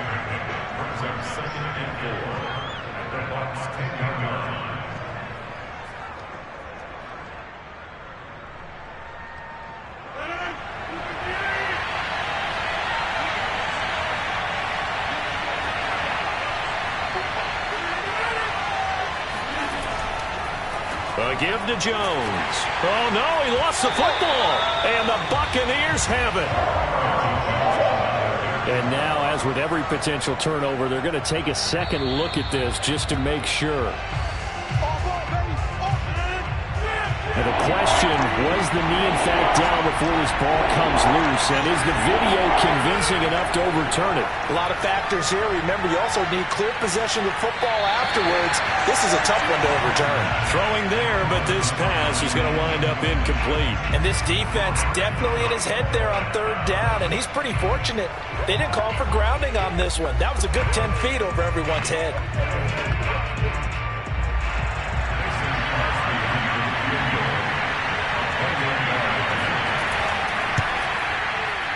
And Crosby puts it through, and they take the lead here now at 10-7. So he waited on the sideline for his first chance in the ball game, and it didn't come until the 4th quarter, but he connects there. A big one to give him the lead. Boy, you talk about coming in cold. I don't care how many times you kick it into a net.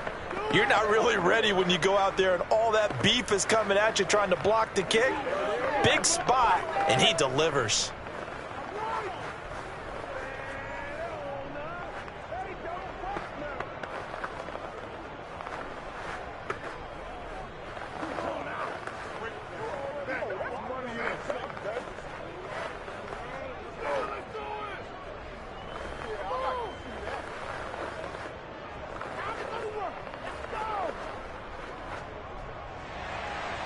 Out is the kickoff unit as they run up and send this one away. Now Jones.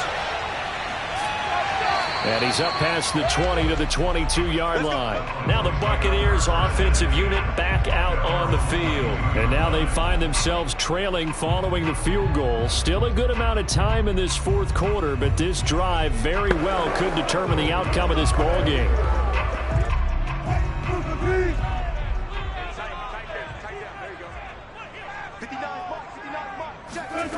On 1st and 10, it's Wilson. Throwing middle, but it's incomplete.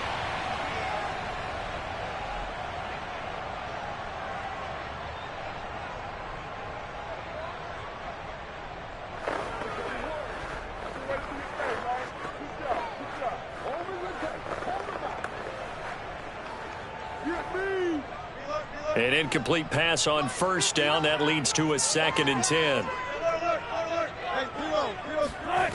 Now Wilson. Pass incomplete, but the flag in the backfield, and this might be a roughing call. Well, when you're leading in the 4th quarter, that's not the penalty you want. Not at all, and now your discipline comes into question. Having poise this stage of the game, you can't have those kind of plays. After the penalty, a fresh set of downs. It's 1st and 10. From the shotgun, Wilson. This one into the hands of Metcalf. And this will be good for a pickup of 9 to the 46.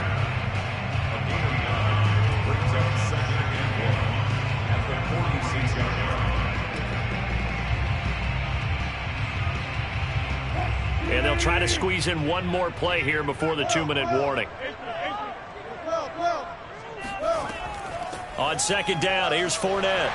And he'll get it out to midfield. Looks like, yeah, they'll spot it right at midfield at the 50.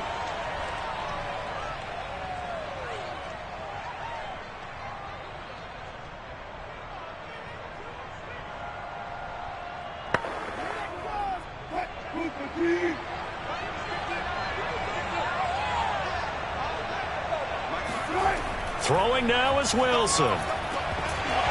And that one drops down, incomplete. Good coverage there, forced the ball free, and it's 2nd down. Well, they've certainly had trouble unlocking this defense through 3.5 quarters, so I don't expect it to get any easier now. You know they're going to be sitting back and waiting on everything, and they force an incompletion there. So they'll come up after the incompletion for 2nd down. Here's Wilson. And he'll be hit as he releases it, and that'll fall incomplete. Back-to-back incompletions, but we know this is definitely 4-down territory. Time not on their side. I don't think they want to try and get the first down in 2 installments. I think they got to go and get it right here, right now. So back-to-back incompletions, and that has them staring at a 3rd and 10. Now Wilson. Open man is Metcalf. He's got it. And he is going to have the Buccaneers first down as they're able to get the 3rd down conversion. This defense has certainly had an outstanding second half, haven't they? I know they just gave up a first down there, and for the offense, they're hoping that that's something that they can jumpstart with and maybe start to move the ball a little bit better. But it's been tough sledding for them here the entire second half. Wilson's throw pulled in by Gronkowski. And he'll be out of bounds as he gets it down to the 30 there. A good pickup there. 8 yards on the first down completion. Tell you what, he's been able to put the ball in some tight spots all game long. That throw, no different. Yeah, a lot of people would call it a gutsy type of a throw. I think he looks at it as, I can do it, so it's not that big of a deal to me, and I'm going to keep firing. Wilson to throw. And he can't get a throw off. He's taken down. What a huge play at this point in the game. Rashawn Gary in there to take him down, and the clock will roll.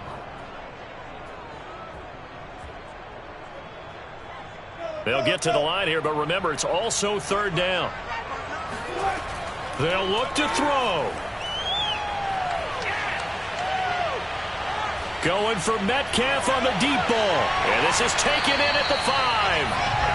And he's brought down after a very nice gain. They're able to convert on 3rd down, and that sets up a 1st and goal. And this is obviously a spot where you lean on your stars. Get the ball to them in open space and let them do what they do. Only way to get the lead here, of course, with a touchdown. And that's what they're gunning for on 1st and goal.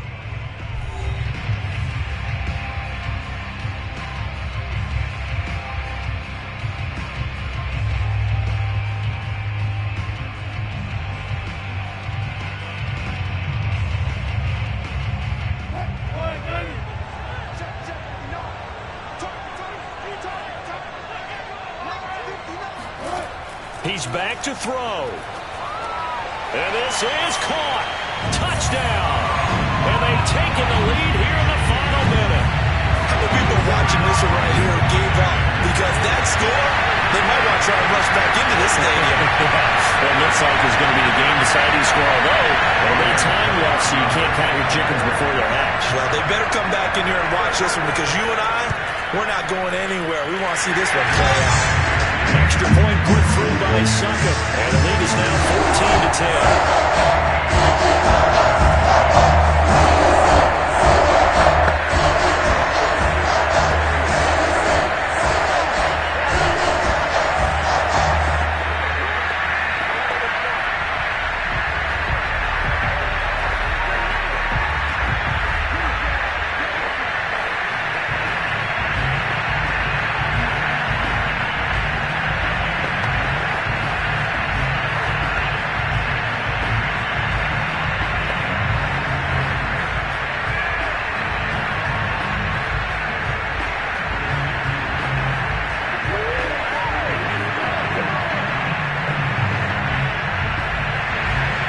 Pinion with the kickoff honors following the touchdown.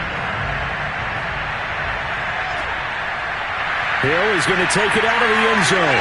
And only able to get this to the 19, so probably should have opted for the touchback. So now Rodgers in the pack. Down 14-10, 25 seconds remaining. Needing to go pretty much the length of the football field as they have it 1st and 10.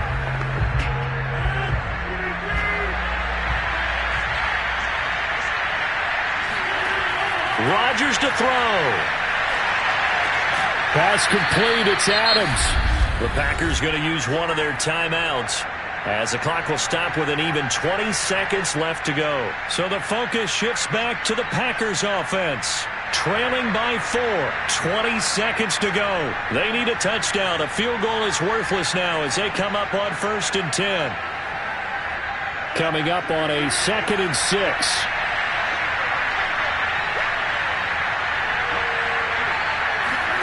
To throw is Rodgers. Now a desperation throw deep downfield. And this is dropped. Oh, it's incomplete. He had a big gainer in his sights, but he could not reel it in. Probably time for 2 more shots, and ideally, they'd like to get to midfield or so they have a chance at a Hail Mary on the final play. So after the 2nd down incompletion, they'll come up now against a 3rd and 6. Back to throw, Rodgers. He's going to let it fly. And unable to connect, incomplete. I'll give them credit, they took their shot, but it's going to bring up 4th down. So after all of this, it comes down to one final play. And just think of what it's going to be, because from this distance, you got to be prepared for everything. Hook and laterals, tip balls, you name it. A lot of laterals after a catch. Just got to be prepared, stay on your feet defensively, and tackle someone. Now a desperation throw deep downfield. And it's incomplete. So their final drive comes up empty.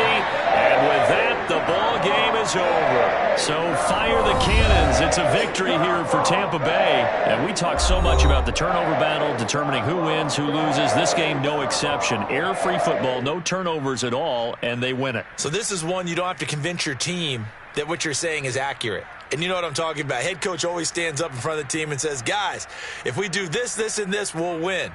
And usually they say if we win the turnover battle, we'll win. Well, here's the proof right there. Win the turnover battle, go on to victory. Now the guys believe. You move on to the next lesson where you have to convince them. This one is now planted.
warm here in Florida, but really all things considered, a wonderful fall afternoon for football here in Tampa at Raymond James Stadium. With the echoes of Cannon Blast still ringing in our ears from the north end zone, the Bucs were introduced a moment ago, and they are all set as their guys will do battle with Aaron Rodgers and the Green Bay Packers. A first carry for Leonard Fournette. Fournette, a first down, still going. And he takes it all the way up to the 47. That good for 22 and a first down. Opening quarter, his opening carry of the game, and I think they'll give it to him a few more times, as they should. You're exactly right about that. With that type of a run, you want to repeat it many times until they show signs of stopping it. I think he did his visualization exercise before this one, and they're paying off. And now a throw on first down there, but it's incomplete. Yeah, that one sailed on him. You've got to make sure you give your receiver a chance to come down inbounds because they are very gifted. They'll make the circus catches, but if they make them out of bounds, that does you no good. So now 2nd and 10 after the incompletion on first down. Here's Wilson. It's caught by Mike Evans. And this is going to result in another first down as the tackle's made at the Packers' 38-yard line. It's a pickup of 15 and a fresh set of downs. So for this defense, a tall order ahead trying to defend against Russell Wilson. Charles, your keys for how they might go about keeping him in check? Well, before we even get to the keys, let's start with the problems he presents because he feels pressure so well. He's got a great sixth sense. Maybe even a 7th and 8th. He knows where the pressure's coming from. He knows how to slide away from it, sometimes run away from it, and then he finds good throwing lanes to deliver downfield. So to me, it's that pressure inside, big, tall guys to make him try and throw over them and make his height work against him. So following the hold, they're in a bit of a hole here with a 1st and 20. Out of the gun, here's Wilson. And that's complete. It's Chris Godwin. And I think this is a route we'll see more of as this game goes on because with his speed, they want to get him the ball in space on drag routes just like this. They want him to get the ball and run after the catch. Good job there, though, holding him for a short gain. 2nd and 14.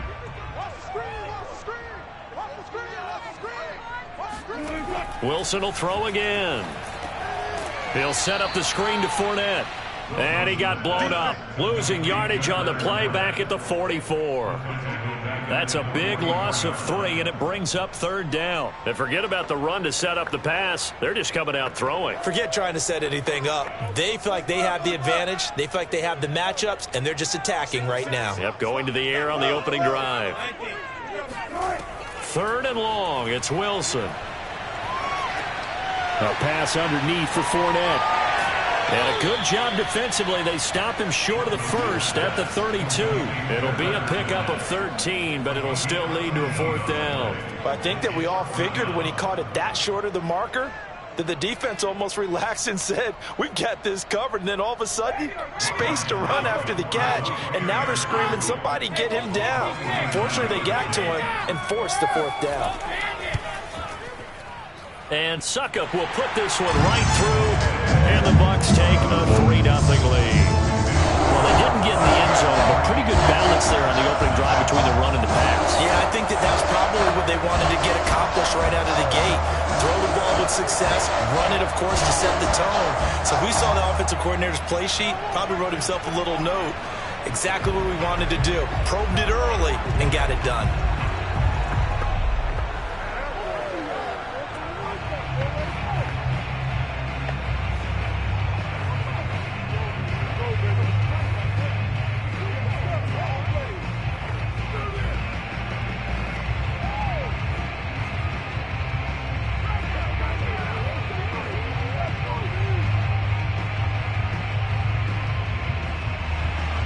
The punter Pinion now to kick this one away. The dangerous Hill now to return. And no alley to be found. The coverage was solid, and he's dropped at the 18. Green Bay's offense ready to go again.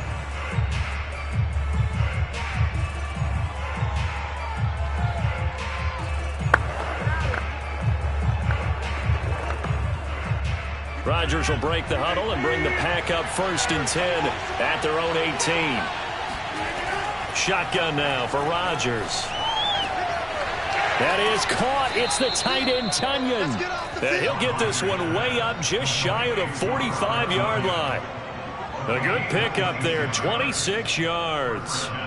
Certainly no settling into the drive there. They came right out on the first play and attacked the middle of the field for a big gainer and a first down. Took just one play to move all the way to the 44 as they try again on 1st down. Rodgers' throw taken in by Adams. And they'll get him down as he's inside the 40. And they get 17 more on that one and another first down. Well, I think when they look at their offense, they think to themselves, weapons, weapons everywhere, and they want to move the ball around. They want to spread it to different people. But you absolutely know they want to get this man involved as well, and that's what they just did on that play. Rodgers now on 1st down. Oh, trying to get that to Adams, but that's intercepted. Picked by Antoine Winfield Jr. And his guys are going to get the football at the 23-yard line. After the interception, here's Wilson. Throwing the out route incomplete. That's Evans. And they're able to get this one across the 35.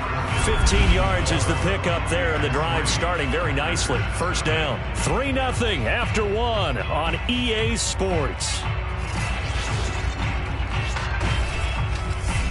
Second quarter now in Tampa Bay. It's the Buccaneers in control of the football as they've got it with a 1st and 10.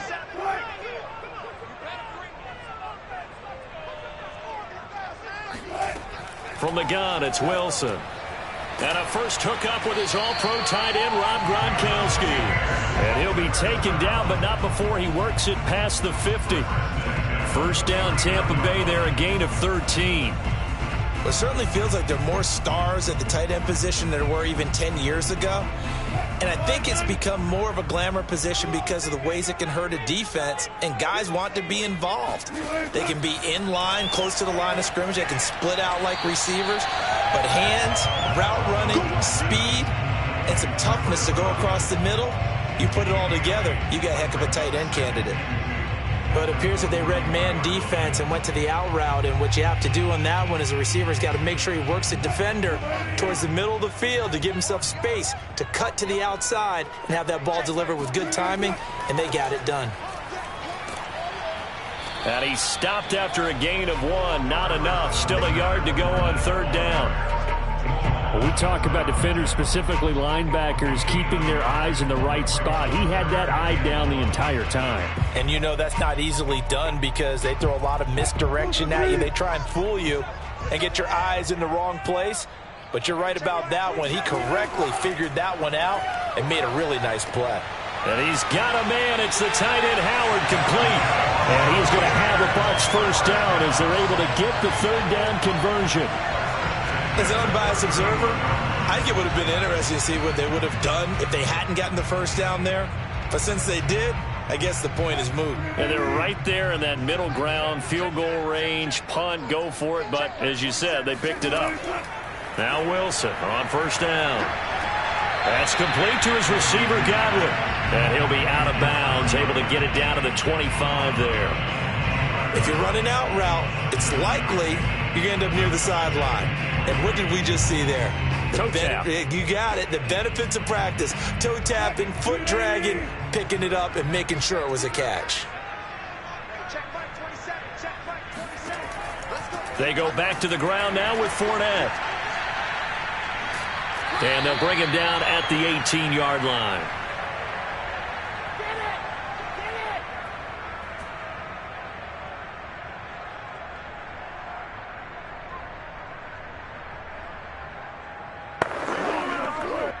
They had to settle for 3 last drive, hoping this second go-around ends in 6. In good position, 1st and 10. And the throw left sideline here is caught, but they'll rule it incomplete. Couldn't keep his feet in. 2nd down. I think he could have scanned downfield forever, but there wasn't anything available. Ends up throwing an incompletion, and I think he'll take that. So after the incompletion on 1st, now 2nd and 10.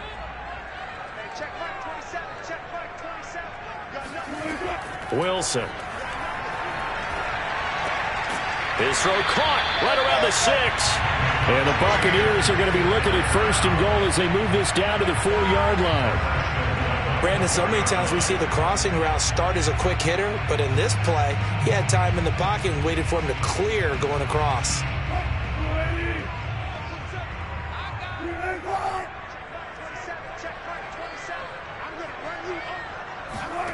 Now Wilson. And this throw a bit late as he couldn't reach back for it. I'm going to need some help with this one. How did he miss it? Wide open in the end zone. He's not hurried. He's not hit. And somehow, incomplete? Yeah. What happened? During film study, that's one where he's just going to shake his head, not be able to believe it. 6 points go by the wayside on that one. 2nd down and goal. Wilson. And Evans hauls it in. Touchdown, Bucs. 4 yards on the touchdown, Brown. And the Buccaneers here finding a way to stretch their lead. And in the red zone, I guess this is why you have a guy like that on your roster. Without a doubt, and if you have him, you use him because he's a guy who's going to win just about every time. I don't care what the coverage is. Extra point up and good by Succop. And the lead grows to 10-0.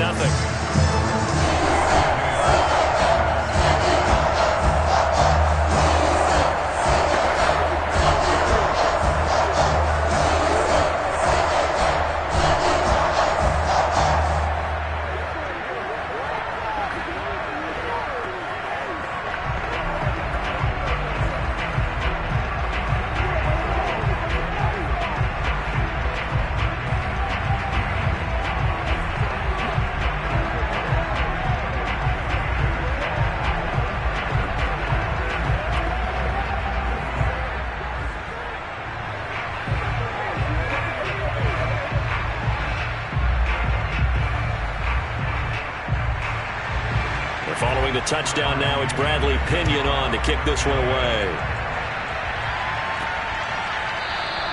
And Hill will opt for the touchback. The Packers offense here coming back out for their 2nd drive. And there are parts of their last drive they'd like to emulate. And, of course, they'd like to forget the ending, the interception. But they did put together, Charles, a nice sustained drive to get him down the field. Yeah, and unfortunately for them, the only thing that matters is part 2, right? Because once they threw the interception and finished off the drive, that does them no good to go back and say, well, you know, we had a good one going.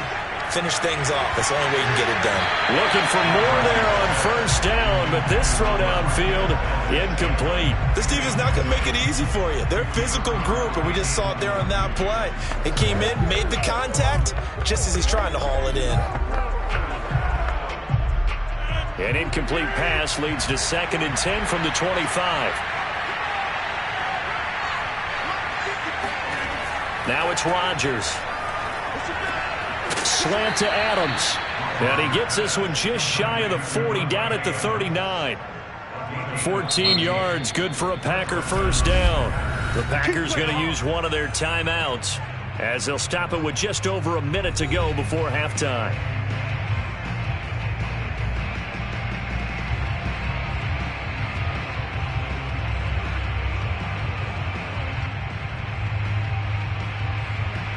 First and 10 here, and you know, if they could just get 3 out of this, something about whittling it to a 1-score game at half that might provide a psychological boost. Looking deep for Adams. This is caught inside the 15. Touchdown, Packers. Davante Adams, 61 yards. And the Packers are on the board here in the final minute of the 1st half. On is Mason Crosby for the point after.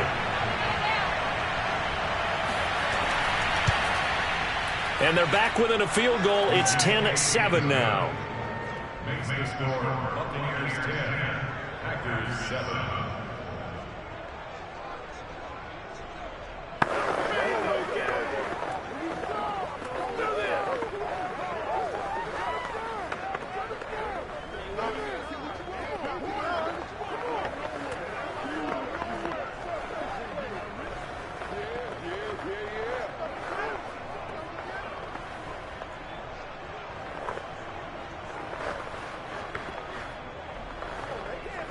This is our time. Our time.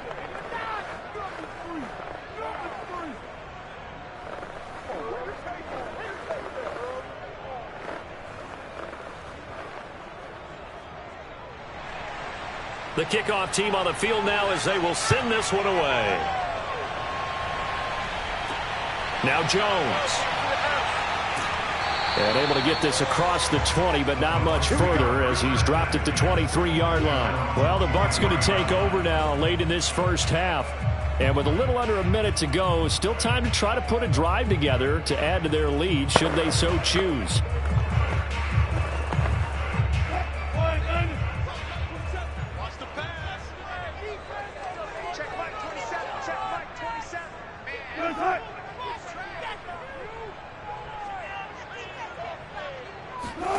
On first down, Wilson. He's got his tight end over the middle, O.J. Howard.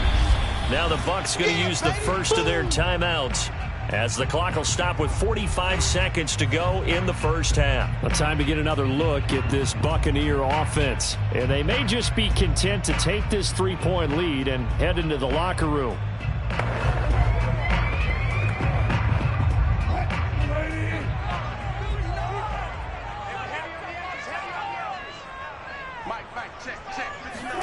Looking to throw again on second down. Wilson looking middle, and it's incomplete. Well, you most certainly don't want to go 3 and out here and give the football right back because your friend, Old Momentum, he's wondering if he should change sidelines about right now. And if you don't convert here, guess what? He's going to make the trek to the opposite side, and all of a sudden, you've got a battle on your hands.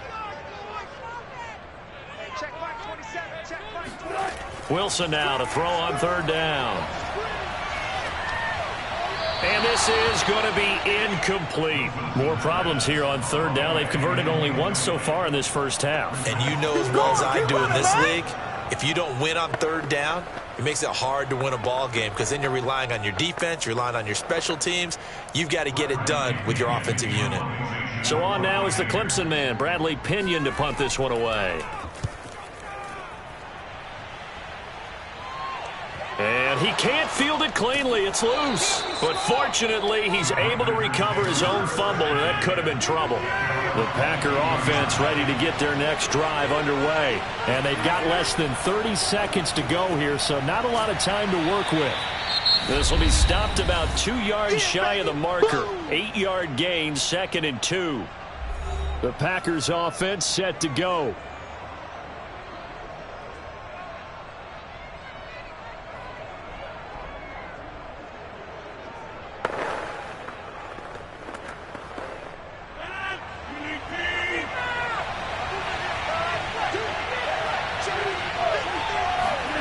From the 30 on second down, Rodgers. He's got Tunyon complete over the middle. Now the Packers going to burn their third and final timeout as they stop it with 19 seconds to go in half number 1.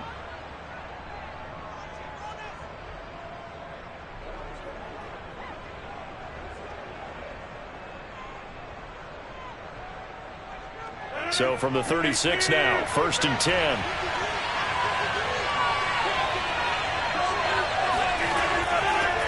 Now the man from UTEP, this is Aaron Jones. And he'll maneuver his way forward for about 4. 2nd and 6. A gain of 4. It's now 2nd and 6 at the 40-yard line. So we've hit halftime here in Tampa with the Bucs out in front. As we toss it an hour or so east of here to Orlando, it's Jonathan Coachman with our EA Sports Halftime Report. The Packers set to get the football first, and they are trailing on the scoreboard as we resume action, ready for the third quarter. And not willing to risk another fumble, he'll sit on this one. It's a touchback. The Packer offense ready to get their next drive underway. On 1st and 10, here's Rodgers. And he's going to be dropped following a pickup of 7 past the 30 to the 32. It's a gain of 7. Brings up 2nd and 3 at the 32-yard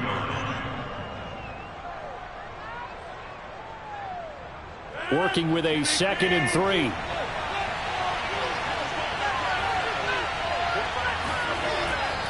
The give is to Jones. Now Jones is hit. He lost the football. And it's picked up by the Buccaneers. And his guys are going to get the football at the 28-yard line. And now before the ball changes hands, they're going to take a look at this just to make sure that they have it right.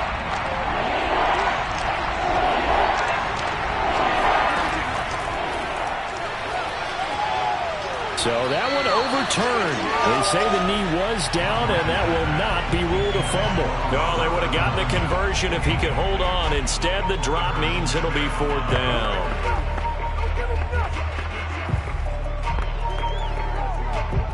On now is the Packers punter, as he's on to punt for the first time this afternoon.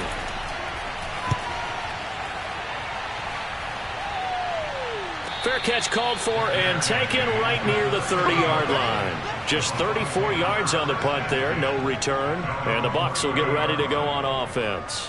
Here comes the Buccaneers offense. They get their first reps of the second half. And our game's hit a little bit of a lull here, a little bit of a snag. Punts on back-to-back drives. And old-school coaches don't necessarily mind that. Didn't turn it over, right? Didn't create a big play for the other team. Right now what you're looking for is, can you gain an advantage in field position? And that's what both teams are seeking right now. Yeah, they'll be seeking to gain that advantage here on this drive. Here comes the Buccaneers offense. They get their first reps of the second half. The last couple of drives have ended in punts. Maybe the crowd minds that, but you're a defensive guy. You're okay with a couple of punt drives. Listen, I'm the guy that loves a 0-0 pitch game. All right, in baseball, I can handle that going into the 7th inning. I think the crowd, though, they want to see a little bit more excitement. Let's see if someone can break something free on offense and get going. Offense at a premium the last 2 drives. He'll get 8 on the scramble there. It'll be 2nd and a couple.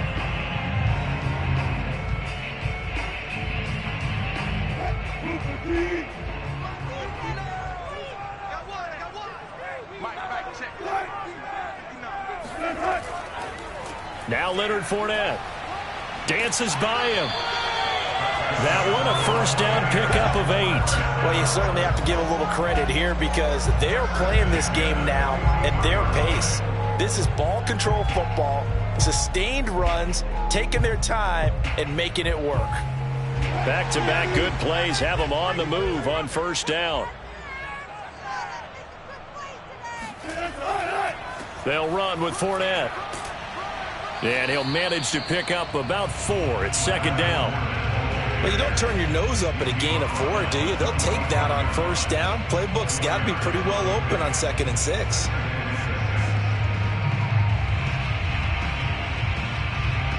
The run got 4. Now they deal with a 2nd and 6. Now they'll throw it with Wilson. His throw incomplete. Right now, the story of this game continuing to be the defenses, because the offenses, they're finding it difficult to establish any rhythm whatsoever. I like how you come to us in praise of defense, Brandon, because that's exactly right. That was an incompletion force there, but we've seen it throughout this game. Both of these defense coordinators, they're a step ahead of their offensive counterparts. Airing this one out for Evans. And that will be incomplete. Well, they weren't scared to let it fly, but it falls to the ground and brings up 4th down. Well, you got to think that sooner or later, they're going to hit one of those, but the coverage has been excellent thus far, and it was again on the last play. Here's Bradley Pinion now, as he'll kick it away for the 2nd time.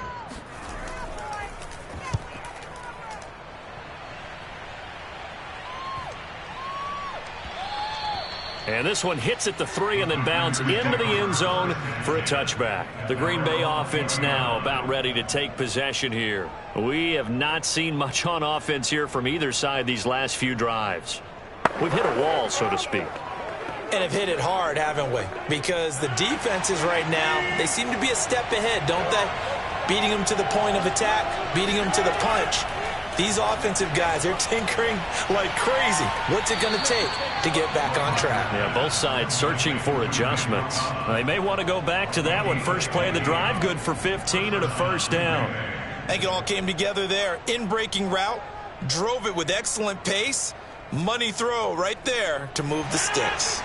Ball up to the 35 now as they come up on 1st and 10. Throwing is Rodgers.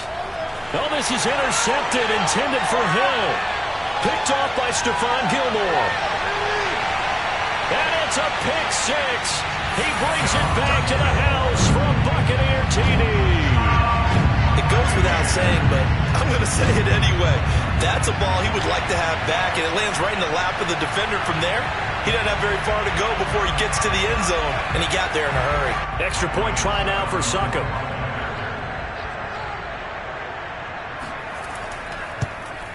It's good to make it 17-7.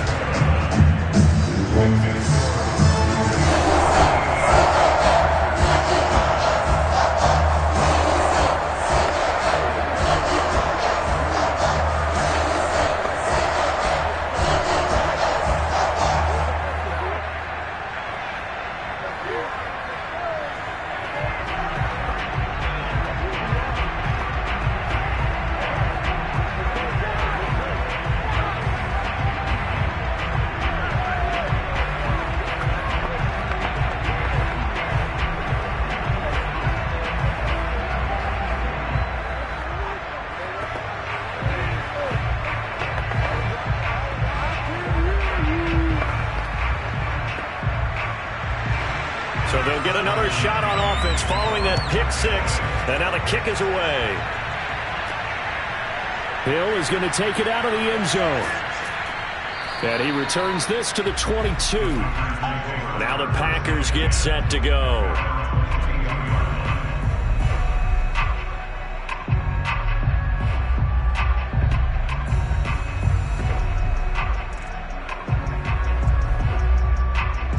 Rodgers will bring the Pack up with a 1st and 10 at their own 22. And he'll begin the drive with a give to Jones. And he'll be taken down right around the 27. And Ndamukong Suh makes the tackle. A gain of 5 brings up 2nd and 5 at the 27-yard line. That's the end of the third quarter. And as they come to the line, they will not be able to get off another play as time has run out on this third quarter. This is the National Football League on EA Sports. Back now in Tampa. After the pickup of 5, here's 2nd and 5. It's the Packers who have the football but in need of points as we begin quarter number 4. Here's a throw to his running back. It's complete. And he's able to take this one up to the 35-yard line. That one, a first down pickup of 8. But correct me if I'm wrong. You're down 2 scores. I don't think you need to rush just yet, but you can't take your time either. Yeah, even if you don't want to commit to full 2-minute offense, you have to up the tempo, up the urgency. Maybe you're starting to call 2 plays in a huddle each time you snap the ball. Throwing on first down is Rodgers. And Rodgers intercepted a 3rd time. Picked off by Harrison Smith. And it's a pick six. He brings it back to the house from Buccaneer TD. That's the story of the game. They've been suffocating all game long on defense. They were suffocating there again in a big way. And they've done it not just by out-athleting them, which is often the case, but by being able to adjust to anything they tried to throw at them and beating them into the punch each and every time. This was a defense that was well prepared. Extra point put through by Succop. And that'll make this a 3-score game now. The lead moves to 17.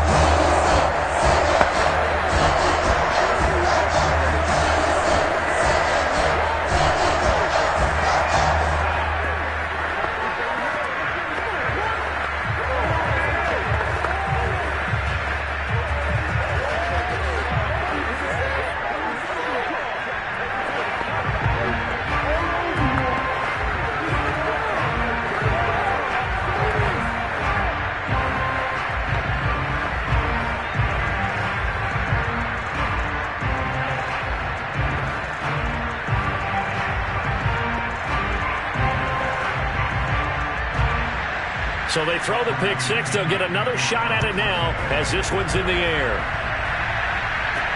The return man is Hill. And he brings us out past the 20 to the 24. The Green Bay offense ready to take over. And that last pick six may have been the backbreaker as they now face a 3-score deficit in the fourth quarter. They need points quickly. Rodgers will break the huddle and bring the pack up 1st and 10 at their own 24. Now Rodgers to try again after the pick six. And that is incomplete. Wow, the coverage a little too good there, and it's 2nd down. At this point, down big, you'd have to imagine this defense are just going to sit back, blanket the field as best they can. Yeah, this is actually the easy part of the game for them because, just as you noted, they can sit back, keep everything in front of them. But they blanketed the field the entire game using a variety of coverages. Meanwhile, Rodgers' throw here pulled in by Lazard. And they get him down, but not before he takes it across the 40-yard line. 17 yards on the play as they try to eat into this 17-point deficit.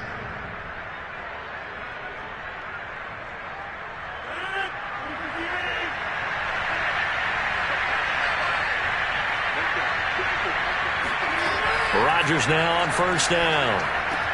Over the middle, that's caught by Adams. And he'll be corralled out across midfield down to the 45. A good gain again. That's now 31 yards combined on those last 2 plays. You cannot write these guys off just yet, not with a quarterback like that under center. You mean it actually crossed your mind with him running the team that you could actually maybe write this game off? Not yet. Not a chance. Not with him. We've seen it too many times. On 1st down, Rodgers. He was trying to get it to Tyreek Hill that time. And that'll bring up 2nd down. At this point in the game, they've got to continue to try anything they can. They're still working at it, even though this one feels like a lost cause. After the incomplete pass, here now is 2nd and 10.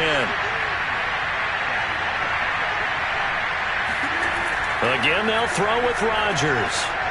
And that one off the mark behind him, incomplete.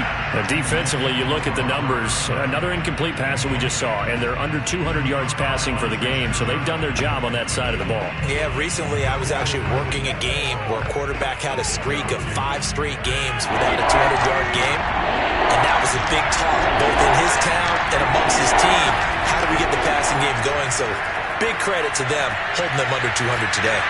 And he gets this only to the 41, not near enough for the first. They get only 4 that time as that leads us to a 4th down.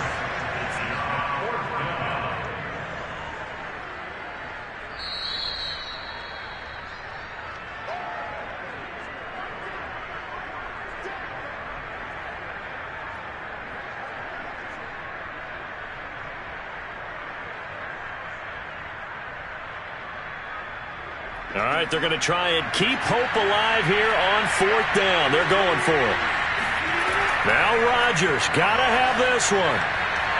And he overshot him there. It's out of bounds, incomplete. They had to go for it with such little time remaining. And the Buccaneers defense holds and they get the football back.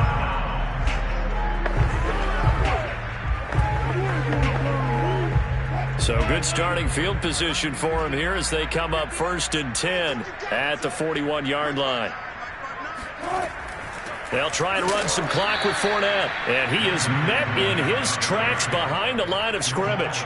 They'll lose a yard there, and it's 2nd and 11. That was a terrific play, causing a loss. As a middle linebacker, simple. You can either fill holes or you can attack them, as he did there. A loss of a yard there to start out. That leads to a 2nd and 11.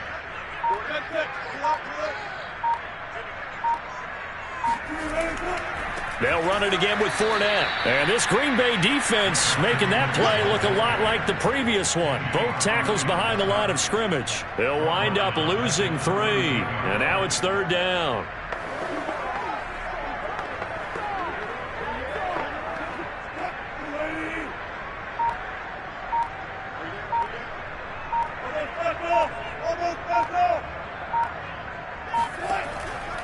Out of the pistol, it's Fournette. And he'll go out near midfield at the 49. They'll get 11, but still a little short. 4th down. This late in the game, Charles, I think you maybe seriously have to think about going for it. Especially where they are in terms of field position, because this is almost like no man's land. Might hurt your punter because there might not be enough space, maybe too far for your field goal kicker. I'm like the old rule. Possession is 9/10 of the law. Possession is 9/10 of winning the game. Go for it. Get the first down. Close it out. The Packers offense now heading back out onto the field. They have a little bit of time left here, but this one not going to go their way. And this is where, in this situation for me, you just go ahead and run out the clock, shake hands, congratulations, and move on. Because now, you're not going to make up for what's happened during the game in this last sequence. We'll see what they do here in this last sequence. To throw, it's Rodgers. That one caught by Tyreek Hill. And he'll be taken down, but they've got this one up to the 35-yard line. The Packers going to use one of their timeouts as they get it with 16 seconds remaining on the clock. The Packers ready to take over offensively. They can't do much at this point, partner. This one is going to go down in the loss column. You don't make up for what has happened during the game in this sequence here. Maybe you hand it off and let someone run the ball if you so choose. But otherwise, just kneel down, call it a day, and try and prepare going forward. He'll get it once more into the hands of Hill. Now the Packers going to go ahead and use the second of their timeouts as he'll stop it with 11 seconds remaining in the ball game.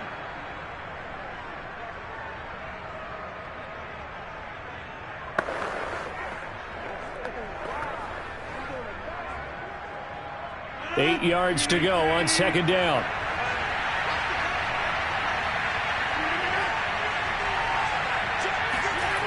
Rodgers going to throw. A throw complete to the tight end, Tunyon. And he'll be stopped right at midfield. Now we'll get whistles, and they've signaled for a timeout. Not sure I see the logic in this, but we'll get a stoppage anyway with 5 seconds remaining.